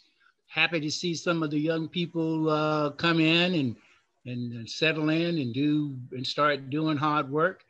And there's certainly room for more.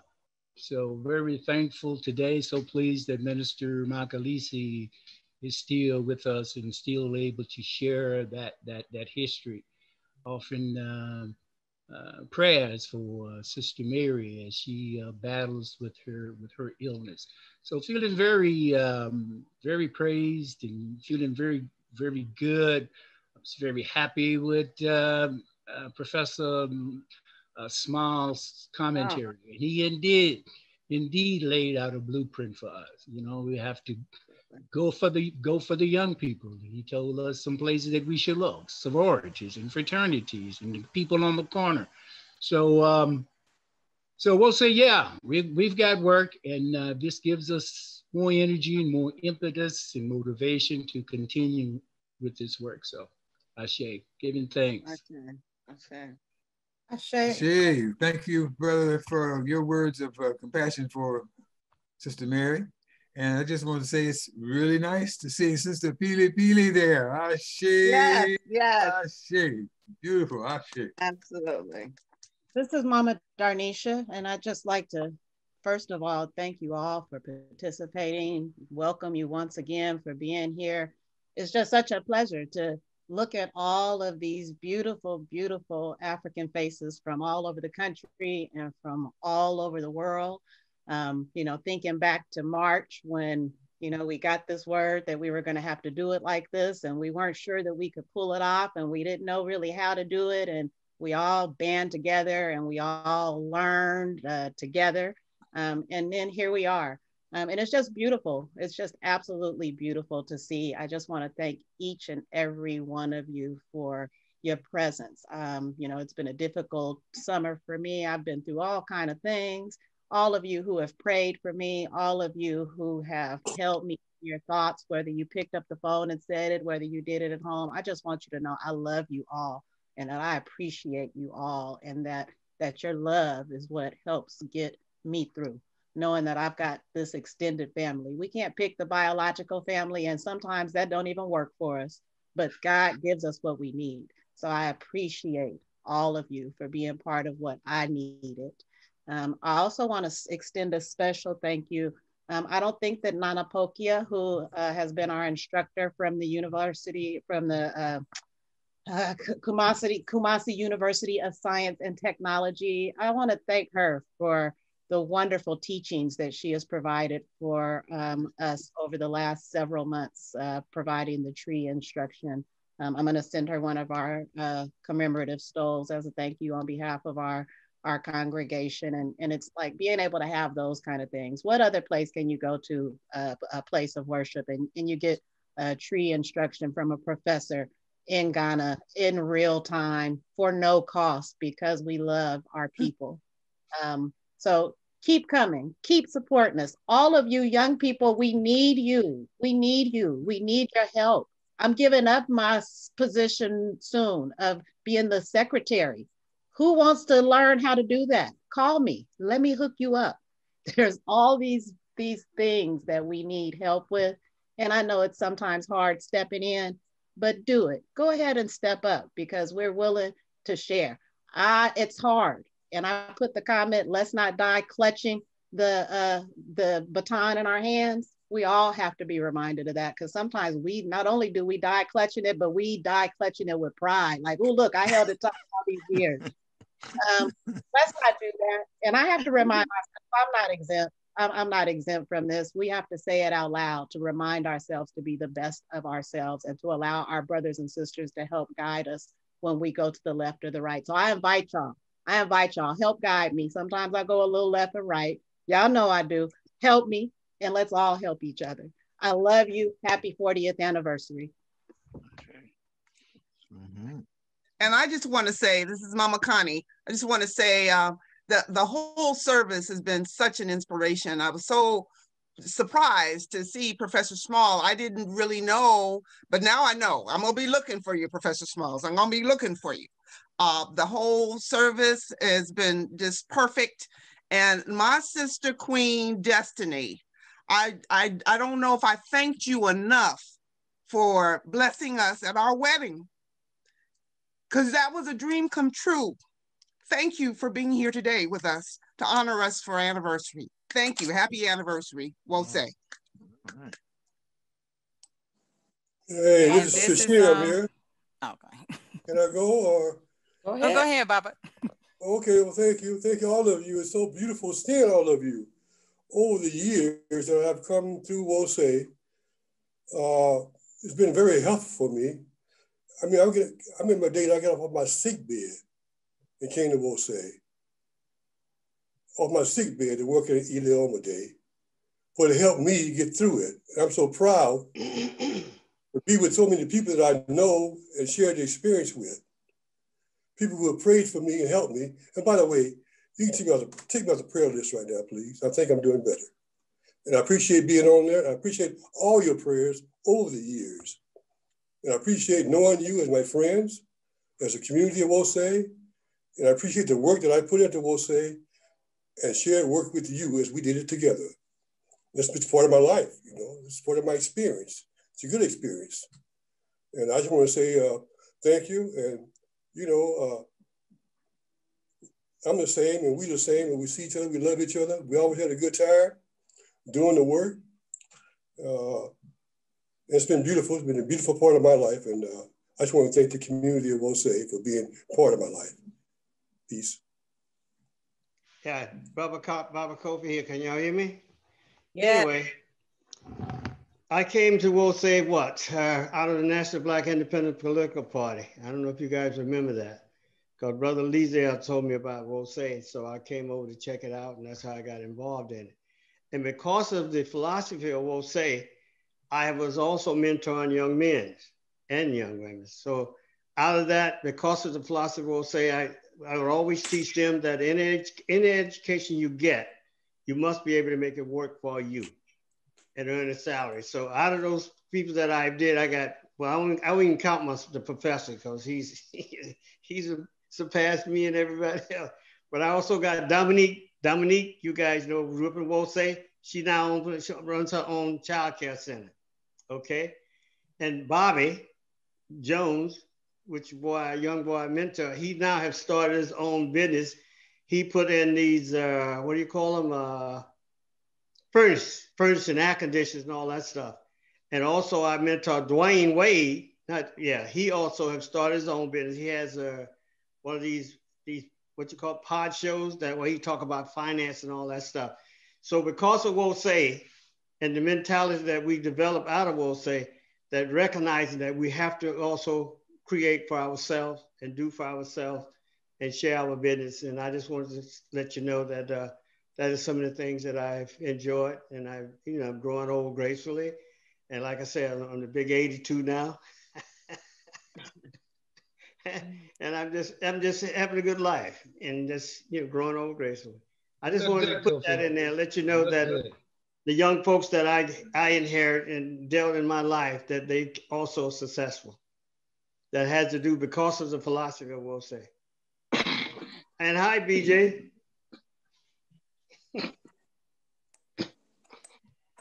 How are you, Brother Kofi? You looking good. 82 looks good on you. Hey, thank you, thank you. Well, that's because I keep the stress away. I hear you. Love you much. I love you too. Take care. I would like to add a word about Wosei community. Whether we are still there in Oakland or scattered about, Wosei becomes a permanent part of our spirits, our hearts, our minds. And if we let our light shine as we go out, people notice that spark. Whenever I think about Wosei and the lessons there, I come from the perspective of a parent and a teacher. I'm a teacher, and I would like you to know that every African child the world over needs an Ileoma Day. Every single one of them. When I have gone into my Wosei vibration in my classroom, I have literally seen my children sit taller and feel prouder. They are absolutely starving for some kind of confirmation of their righteous spirit and the right to be who they are right now and forever. So I thank Wosei that my children were touched by that spirit. I thank Wosei that Wosei helped me raise those children, because I could not teach them all the lessons myself. So I'm thankful to have been a part of Wosei community.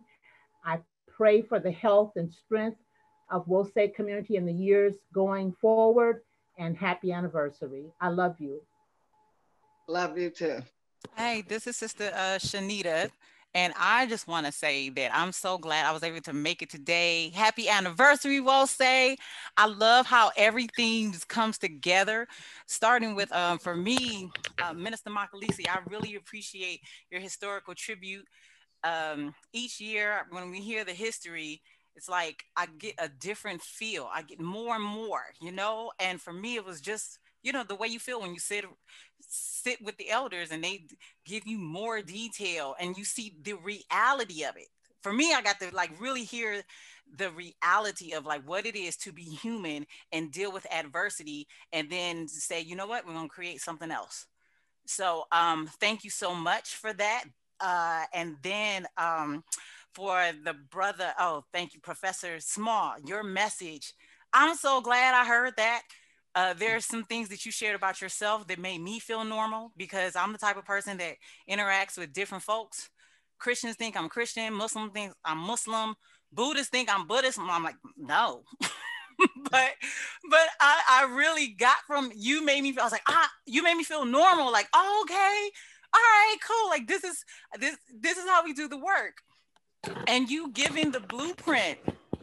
Just the song that's ringing in my head now is that song, y'all know, ain't no stopping us now. You know that song. I'm gonna play it when we get off this call. Maybe you need to sing, Shanita. Maybe you need to sing. I'm so used to dancing to it. I'm like, I don't know all the words. But what was that one line? I know you know some folks that have a negative vibe, and when you try to make it, they only push you aside. They really ain't got nowhere to go. Ask them where they're going. They don't know. That's so yeah, I'm loving y'all. And then it's amazing how the memory cells work, because when I moved from Cleveland to California, I moved November of 2008. My body in 2009, I came to Wosei in 2009. My body was used to winters, was used to the snow. And it only took about 2 years for my body to stop preparing for the snow. Well, now I'm back in Cleveland, and I can tell my body is still used to December being timed like the body is used to preparing for the anniversary. So that's amazing. So it's so important for us to continue with our traditions and our rituals, because I was so happy to see Baba Greg here, because every time at the anniversary, I took a picture. I would pose with my two brothers, Minister Imhotep and Minister Greg, because we're like the tallest folks, you know? so I'm loving this. 2020 ain't got nothing on us. What? That's it. I just had to say that. I want to say happy anniversary, Wose. I'm Sheila Smith. I was a elder in the 90s, and I served along with Sister Leslie. Oh, my heart's so full. Sister Valeria, Brother Hightower, Brother Bolden, Sister Spragans. When I went on the website to give my donation, I said, wow, I didn't know I was on the website. And so there I was in a photo with those elders that I served.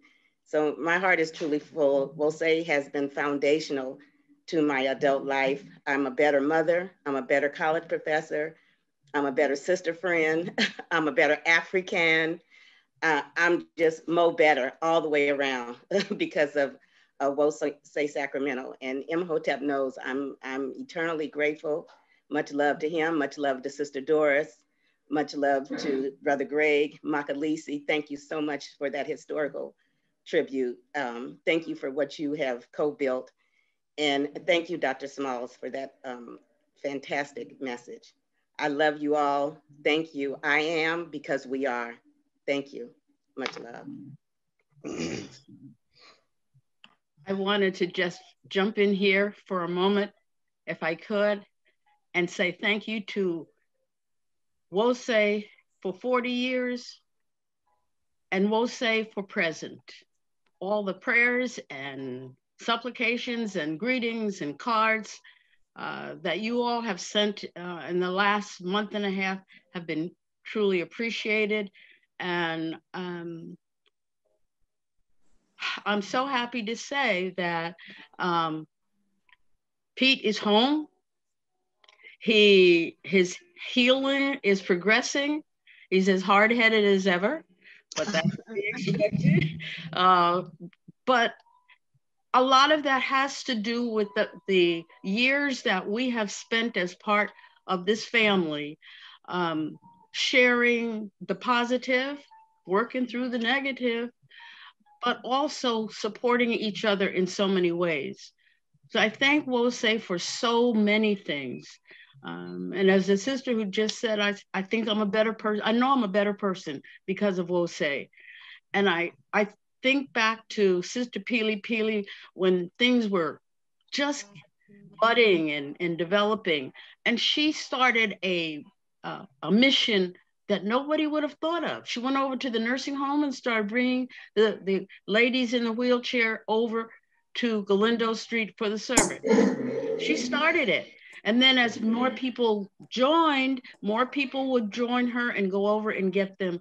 That mission shouldn't be forgotten, because that was an important part of our outreach, that we knew that we were only there for the service. Galindo was just there for the service, but those ladies were in that nursing home for 24/7. And there's so many ways we have to thank each other, but I thank Sister Arlene Pili for opening. It was an opening for Wose. We continue doing a lot of other things, and I'm just grateful. I was late today because of family situation, but I'm just grateful. And I thank the ancestors and the God of our ancestors for the 40 years plus of Wose and the work and worth of our ancestors. And I am so grateful. I am so thankful to be born an African. Yes, yes, yes. Asante sana, modupe, ndatenda. Thank you, thank you, thank you. I want to thank you for letting us be ourselves again. I want to thank you for letting us raise ourselves again. Da tender, da tender, da tender, modupe, modupe, modupe, asante sana, asante sana, asante sana. Otep will say, this is Sister BJ bringing greetings from Columbia, South Carolina. I miss you all so much. It's so good to see you, Sister Keisha. Give Barbara Pete a hug and a kiss. It's so good to see you, Sister Akena, Brother Kofi, Brother James, Sister again, everyone. Barbara, Greg, I love you. Minister Makalisi, please give a hug and a kiss to Sister Mary. Never a day that we don't forget who we are and that we learned it at Wose. God bless this place called Wose. The anniversary day.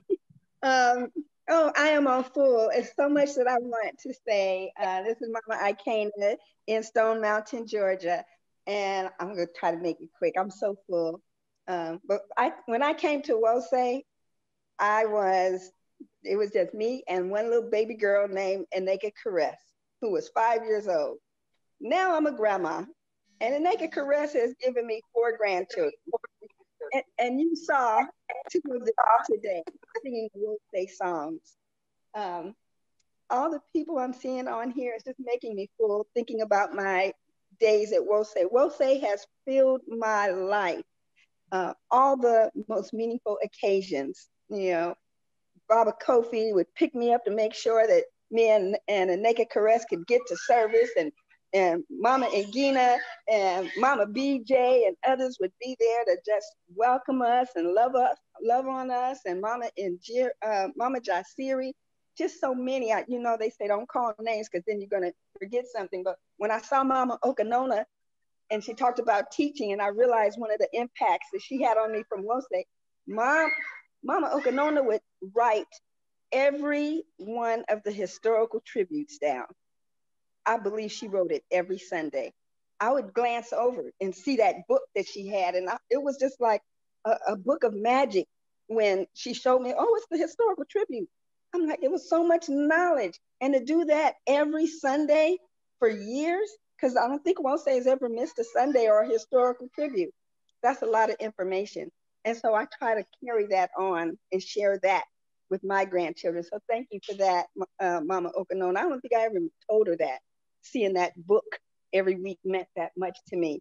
And Minister Imhotep, like I said, everything in my life that's meaningful, Wose has been a part of it.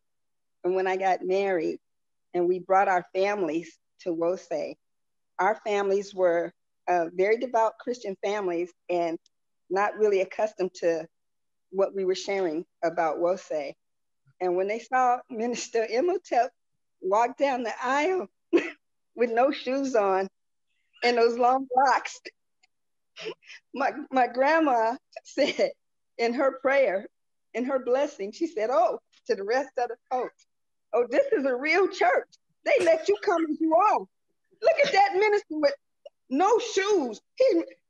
Nobody discriminated. I mean, she was in love with the acceptance. And in her mind, it was like, you didn't have shoes because you couldn't afford them. Not that it was a choice, to not have them on in November. But the love that she felt and that others, my whole family has embraced over the years, Wose has just poured into us and made it known that it is not just a church or a religious organization. It really is a way of life. And I've heard it said so many times, that's why the light shines wherever we go. And so for everything that has happened meaningful in my life, Wose has been a part of it.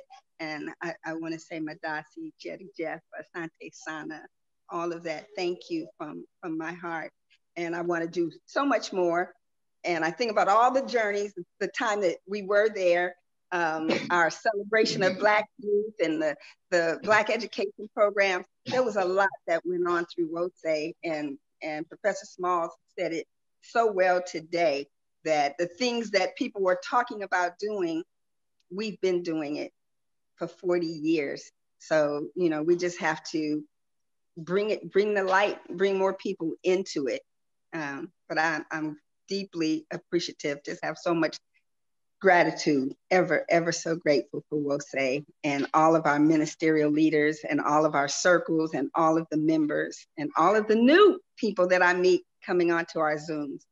So thank you for using this technology. So, good afternoon, everyone. Again, this is Shambalia. So our family was blessed to be a part of both WOSE Oakland, starting in WOSE Oakland and eventually transitioning to WOSE Sacramento.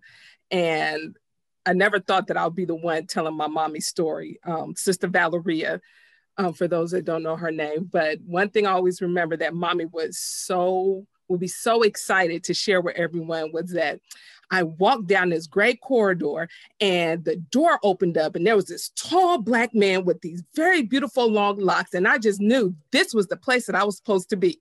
Later on in life, I realized that's the infamous Baba Ustadi. Since that day, we have been members of the church way before Shingrai was even born. Minister Michael Lisi actually did Shingrai's naming day ceremony at WOSE Oakland, and we were blessed to be able to dance with Sister Lorraine, eventually Mama Mafi, for ushering in Shingrai's naming day ceremony. And WOSE Oakland has been a staple in our lives, similar to WOSE Sacramento. And I just want to say on behalf of, I'm so not about to start crying. I want to say on behalf of our family that we are truly blessed. We're truly thankful for you all intentionally embedding yourselves in our lives, being there for us through the ups, the downs, the lefts, the rights, through the births, through the transitions, through our growing pains, and everything that you can think of. WOSE has been there for us. They have been there for us now that we are living in Maryland, DC, and in Georgia. And we are just so thankful. I'm so thankful to be here, to be able to communicate on behalf of my mommy that WOSE, you all have, if no one has ever told you, we will continue to tell you that you have done everything correct. You have done everything right. You have made us, you have gave us the ability to be the example of what it looks like to pour into your WOSE youth, and knowing that what you have said, what you have taught us, sticks with us, keeps us grounded, and make sure that we always come back around. One thing that I know, and a lot of my friends know, that I'm horrible when it comes to texting, but as soon as a member from WOSE texts, everything stops and you get an immediate response back, because that's how important this family space is to our family. And we wish you all a happy 40th anniversary. I cannot believe I'm going to say that I'll be 40 in like 2 years, but that's to say that everyone is very young. Minister Michael Lisi, Minister Imhotep, Baba Greg, you all are extremely young. But I am so thankful that you all have created this space to allow us to journey with WOSE Oakland, and to be able to be here and celebrate with you all, and to be able to have the honor to call mommy's name out. As an ancestor with inside this space. And so I'm really thankful that we keep on growing and we're keeping to move forward. And I truly thank you all. I say. Happy anniversary, WOSE. I came to WOSE 20 years old, and now 40 years later, I came with my boyfriend at the time. He was baptized at WOSE. We married at WOSE. We brought our 2 kids there, and they were dedicated in naming ceremonies with Wose. When I see Sister BJ, was key at our wedding.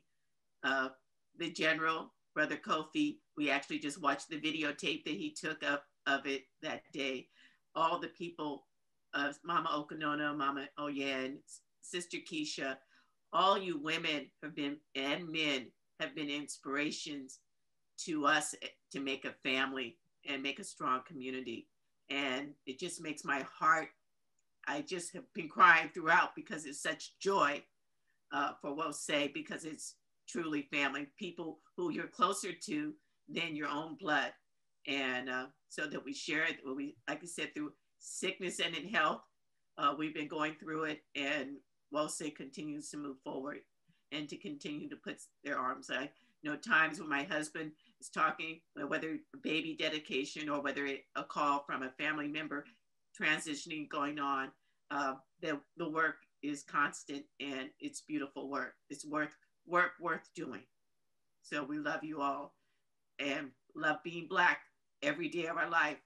Whereas Black folks, you are the most beautiful people on the face of this earth. I'd like to say thank you. I'd like to say thank you for 40 years of knowing that you have been, we'll say, a part of my development, my spiritual development. My name is Patrice Daniels, also known as Zola Kush, also known as Ifa Madukwe, Kumboliba Nia Mini Opar the Itama. I've had spiritual incarnations that started with traditional Baptist upbringing that until I came to Wose, I felt at odds with, I felt out of place with. And the grounding, the validation that I got from the experience of the many African nations, that was my introduction to multiculturalism, were the many nations that came into Wose's services every Sunday. I was in the Ice Palace. I was a part of the first 4 years. I came in 1980, not the first 4, but in 1983, I joined Wose. And I was 25 at the time. I was completely green and completely in love with the community, the energy, the education that came, the knowledge. Baba's John Henry Clark, Ivan Van Sertimer, Dr. Ben, the wealth of information that came, the education has followed me from Wose as I traveled to Florida and Georgia, and recently returning from spending some time in Ghana. I always come back to Wose, and I am so grateful for this pandemic, which has allowed me to visit communities, relationships that I've had via Zoom. I am so grateful to see Sister Doris and Brother Imhotep, solid as a rock. I am so happy to see, just like, oh, it fills my heart. To see Sister Ikena, who's here. I'm also in Atlanta, to see her grandchildren and see that she is consistent in her ability to share who she is and how she's grown. Brother Kofi, I mean, these are people, I was kind of marginal in the community because I was watching everything. As a child in kindergarten, watches everything. I was just taking it all in, sucking it all up, because the love of Black people was something that I thought was alien to most of the people in my life. Most people were looking to be a part of the pop culture, were looking to be a part of American picket fence society, and I wanted more. And I found the possibility of more, and will say, and I'm eternally grateful. Thank you for that, that historical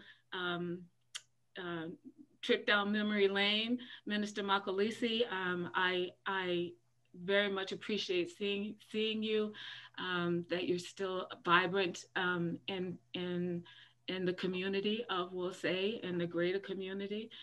Brother Greg, and I remember all the names of all of those who have passed on into,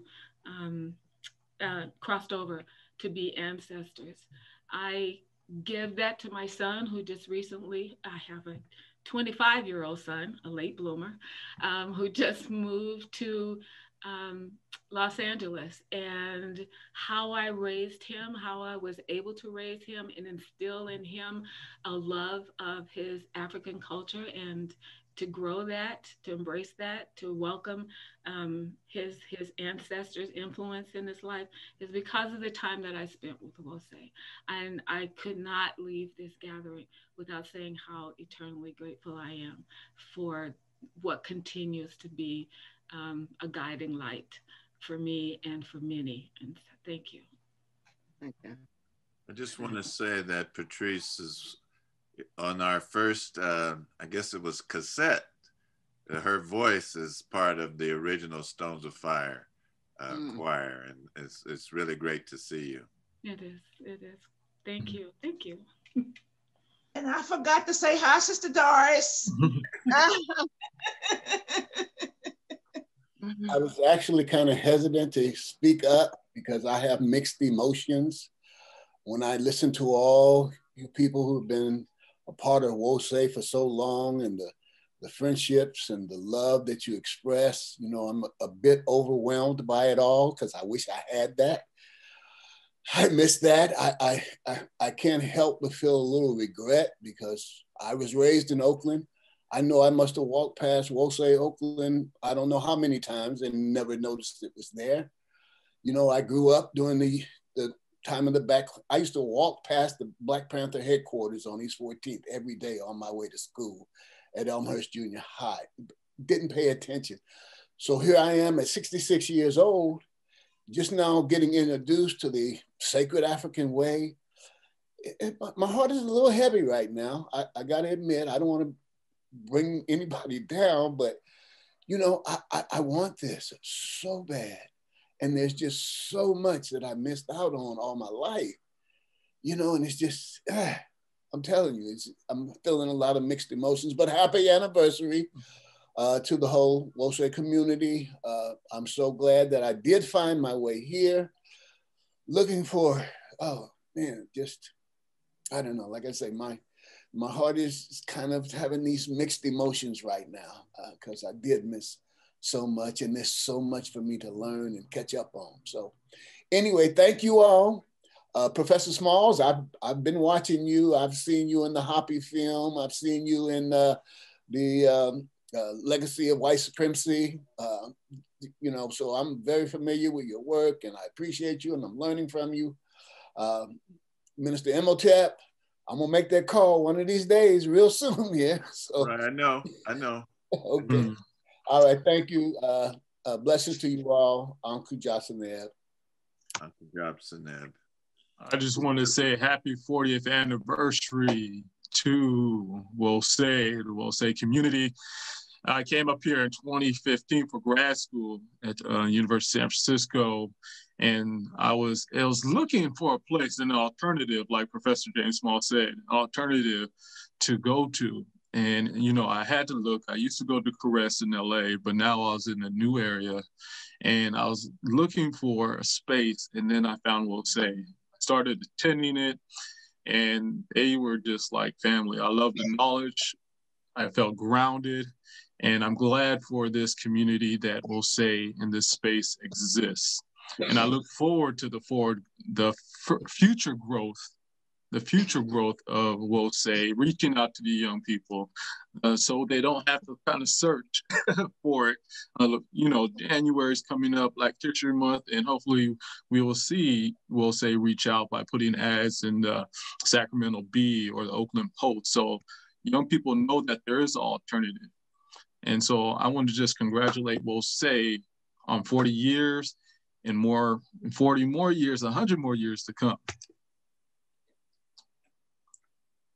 Blessings, Asante Sana. Well, I want to say happy anniversary, WOSE, for a great 40 years, for, you know, the vision, for just for all the hard work that I've seen over the years, that hard work that really embodies the love that we have for ourselves and our people. You know, Mama Jasiri's song, I'm so thankful to be African, just comes to mind. And this is something that we've created because we are thankful, and we have risen to the job that the Creator has put forth to us.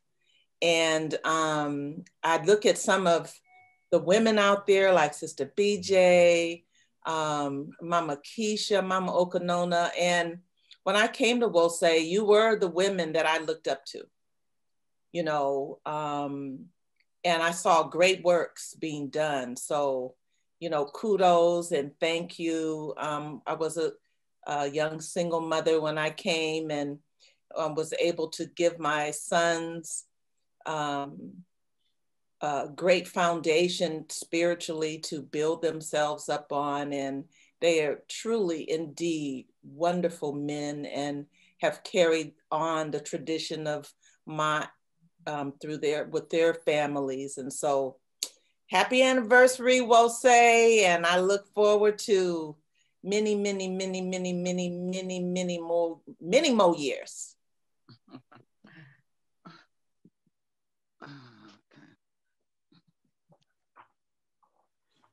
Okay, so Bubba, is Brother Ellis here?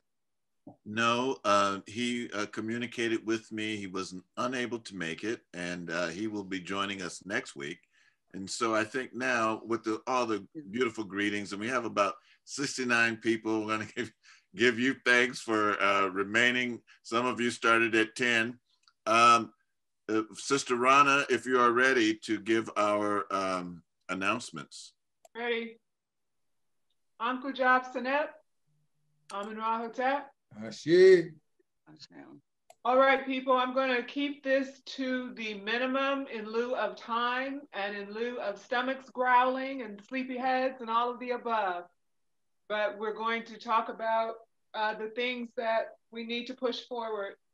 In the spirit of Zumani, I want to again remind you that we still have 40th anniversary commemorative books available. These are brought to us by Baba Tayemba. They are, I like to call them a storybook. I'm not sure what the official title is other than some sort of a commemorative. It's full of photos, but it's not just photos. There are wonderful stories in here and information about the photos and information about the people in them. So for those of you who've been with WOSE quite some time, it is very likely that you would see yourself here. And for anybody else who's been here along the way, even newer people as recent as, you know, maybe a month ago, because the book was done in real time, that there's very likely photos of you in here as well. So I just want to remind you that these are available. They're $40 plus $5 shipping and handling. And these are in limited supply. So please don't think that they'll just be around forever. And I say that to you because as we've talked about today, WOSE is a big part, not only of the Oakland community, but of the Black community in general. And there are people, not only members of WOSE and supporters of WOSE, that are trying to get their hands on these, but just community members as well who want this pictorial. So they are in limited quantity, so please don't hesitate in getting this. And I'm going to tell you where you can get all three of the next things coming up in just a moment, but it's at the Ubuntu 1865.com site. The next thing that I'm going to talk about that we're going to have available, which is brought to you by Mama Danisha, and I do not have mine in hand, I apologize, but yes, scroll down just a little bit, and that's going to be the Kente cloth stole. Thank you so much, whoever it is that's doing that. Those are commemorating 40 years. Again, you've seen a lot of people today with them on around their necks.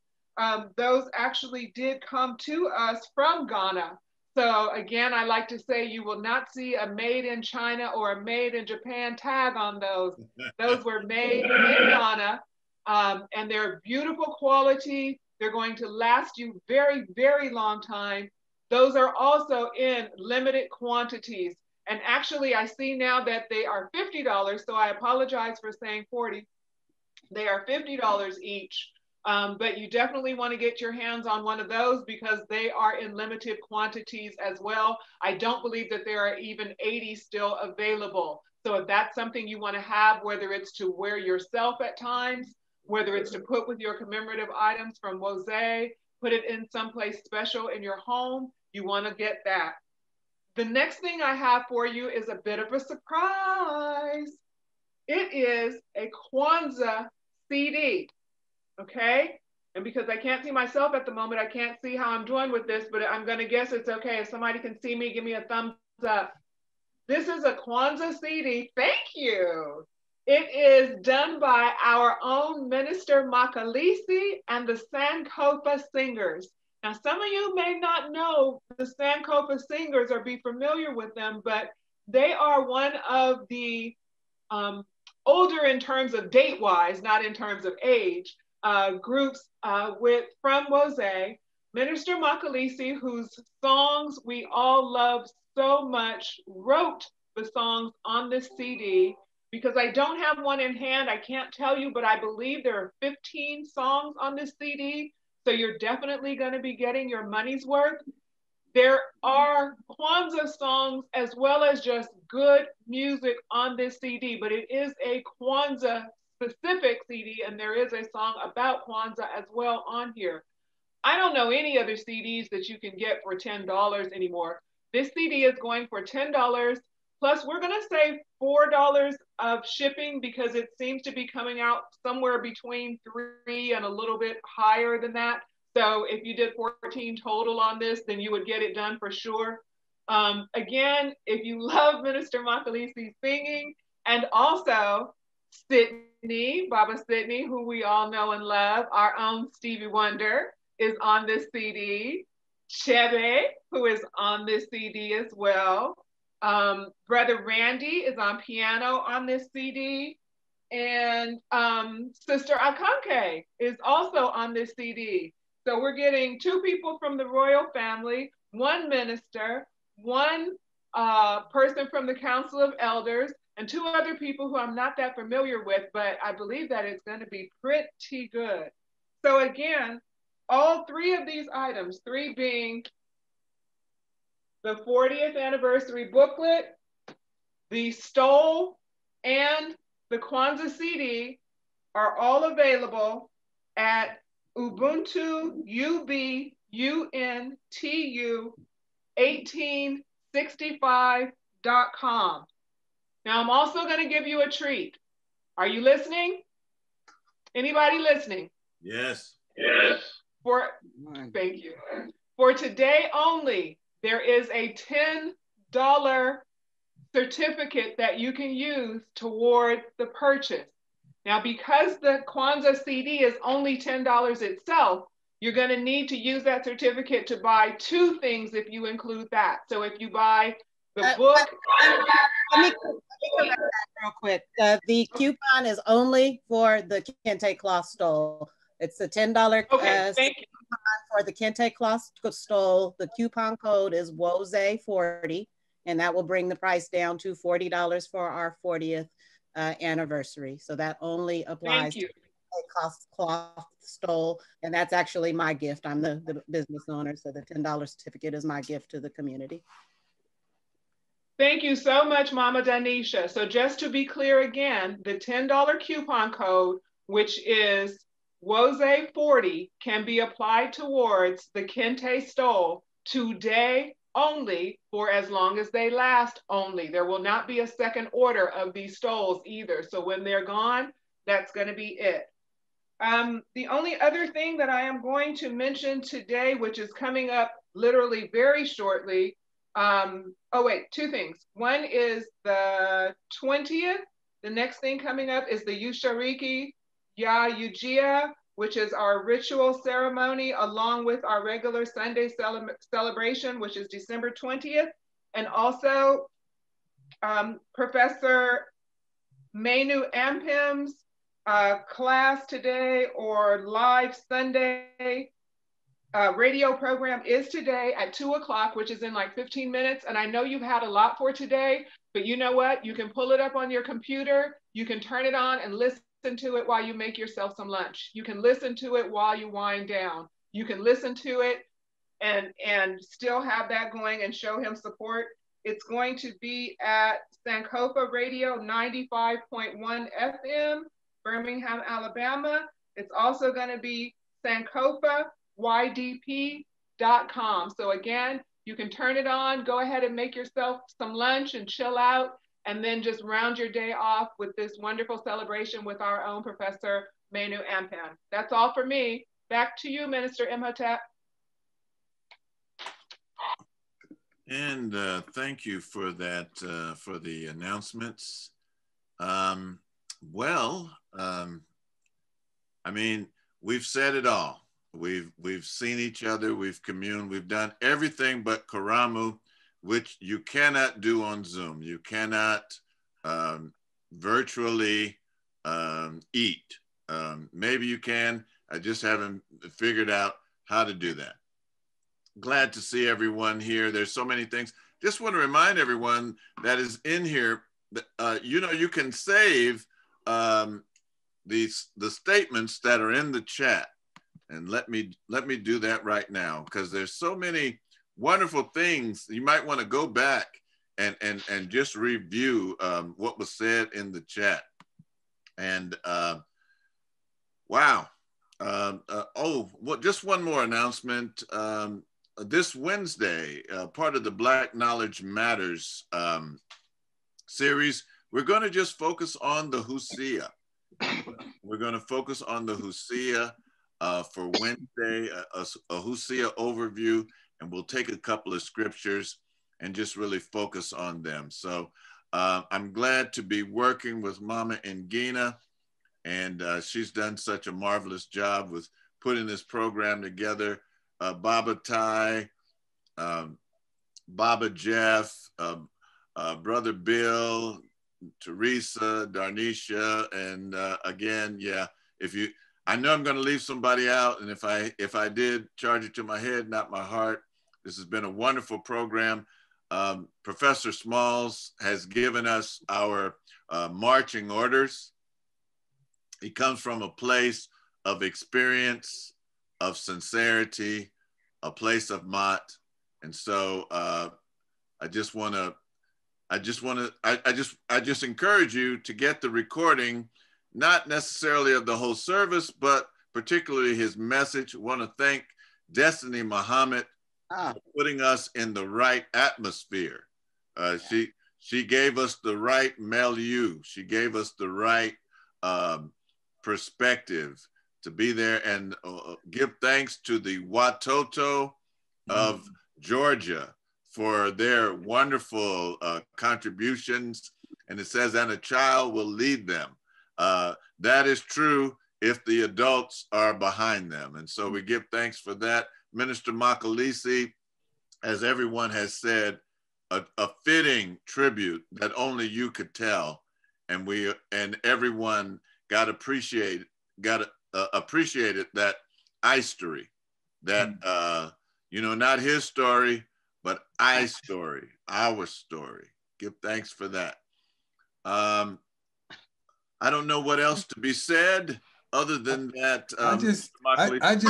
I just like to say, you know, I'm giving thanks to the Most High for WOSE, for the just the awesome transformative effect it's had on my life. I'm giving thanks for all of you that are here today and who have been with WOSE in one way or another, long-term, short-term, absent sometime, come back, all of that for these 40 years, and look forward to years beyond number to come. I know at the 37th anniversary, I asked you to pray with me that I could be here for another 37 years. I'll only be 111, so I'm working on that.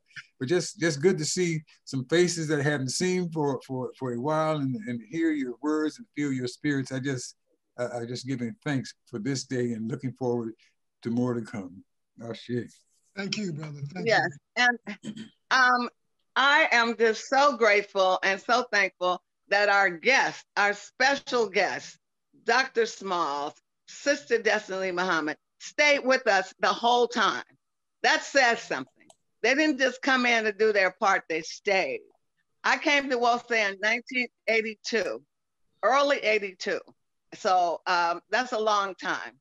I am so grateful to see everyone. It has been wonderful, wonderful, wonderful. It's been long, but absolutely wonderful. And especially to the production team. I'm glad you mentioned them, Baba, because I was going to do that. Dr. Smalls, again, Sister Destiny, much love, much love. And to all of you, love you. Okay, and as we are about to sign off, it's 2 o'clock. Let's form our circle. Yes. Minister Makalisi, you want to close us out? All right. Oh, Divine Creator, we just give you thanks for this day, this opportunity to come together to celebrate your presence, your essence in our lives, the unity that that essence calls us to know and calls us to be. The word that has been shared with us today from our brother, Dr. Professor James Small, that we have work to do to share this information, this spirit, this reality with the younger people, with the not so young people, and that we have to cultivate within ourselves the diligence that it calls for. To be diligent, to be on this work every day, because it's diligence that produces gains, and those gains will not appear, those gains will not endure if we are lax and allow the diligence of those who oppose us to overflow us. So thank you for this day, for those beautiful people, their beautiful expressions, and the beauty that is yet to come, because you continue to flow in our lives, in our hearts, and through our efforts to build WOSE. And we reflect on something we said years ago, that we were going to endeavor to establish a WOSE wherever, in any community where there were 100 African people. And so we got to review that one more time, and then do all we can in every way we can to make life more beautiful and beneficial for our people everywhere. And by the power of your spirit, your love in us, we raise up these words. We say, Ashe, Amin Ra, Ashe. Ashe. Thank you very much. Ashe. Blessings, everyone. Ashe. Indeed. Blessed love. Blessings, Ginger. You are the most beautiful people on the face of this earth. Ashe. Yes, we are.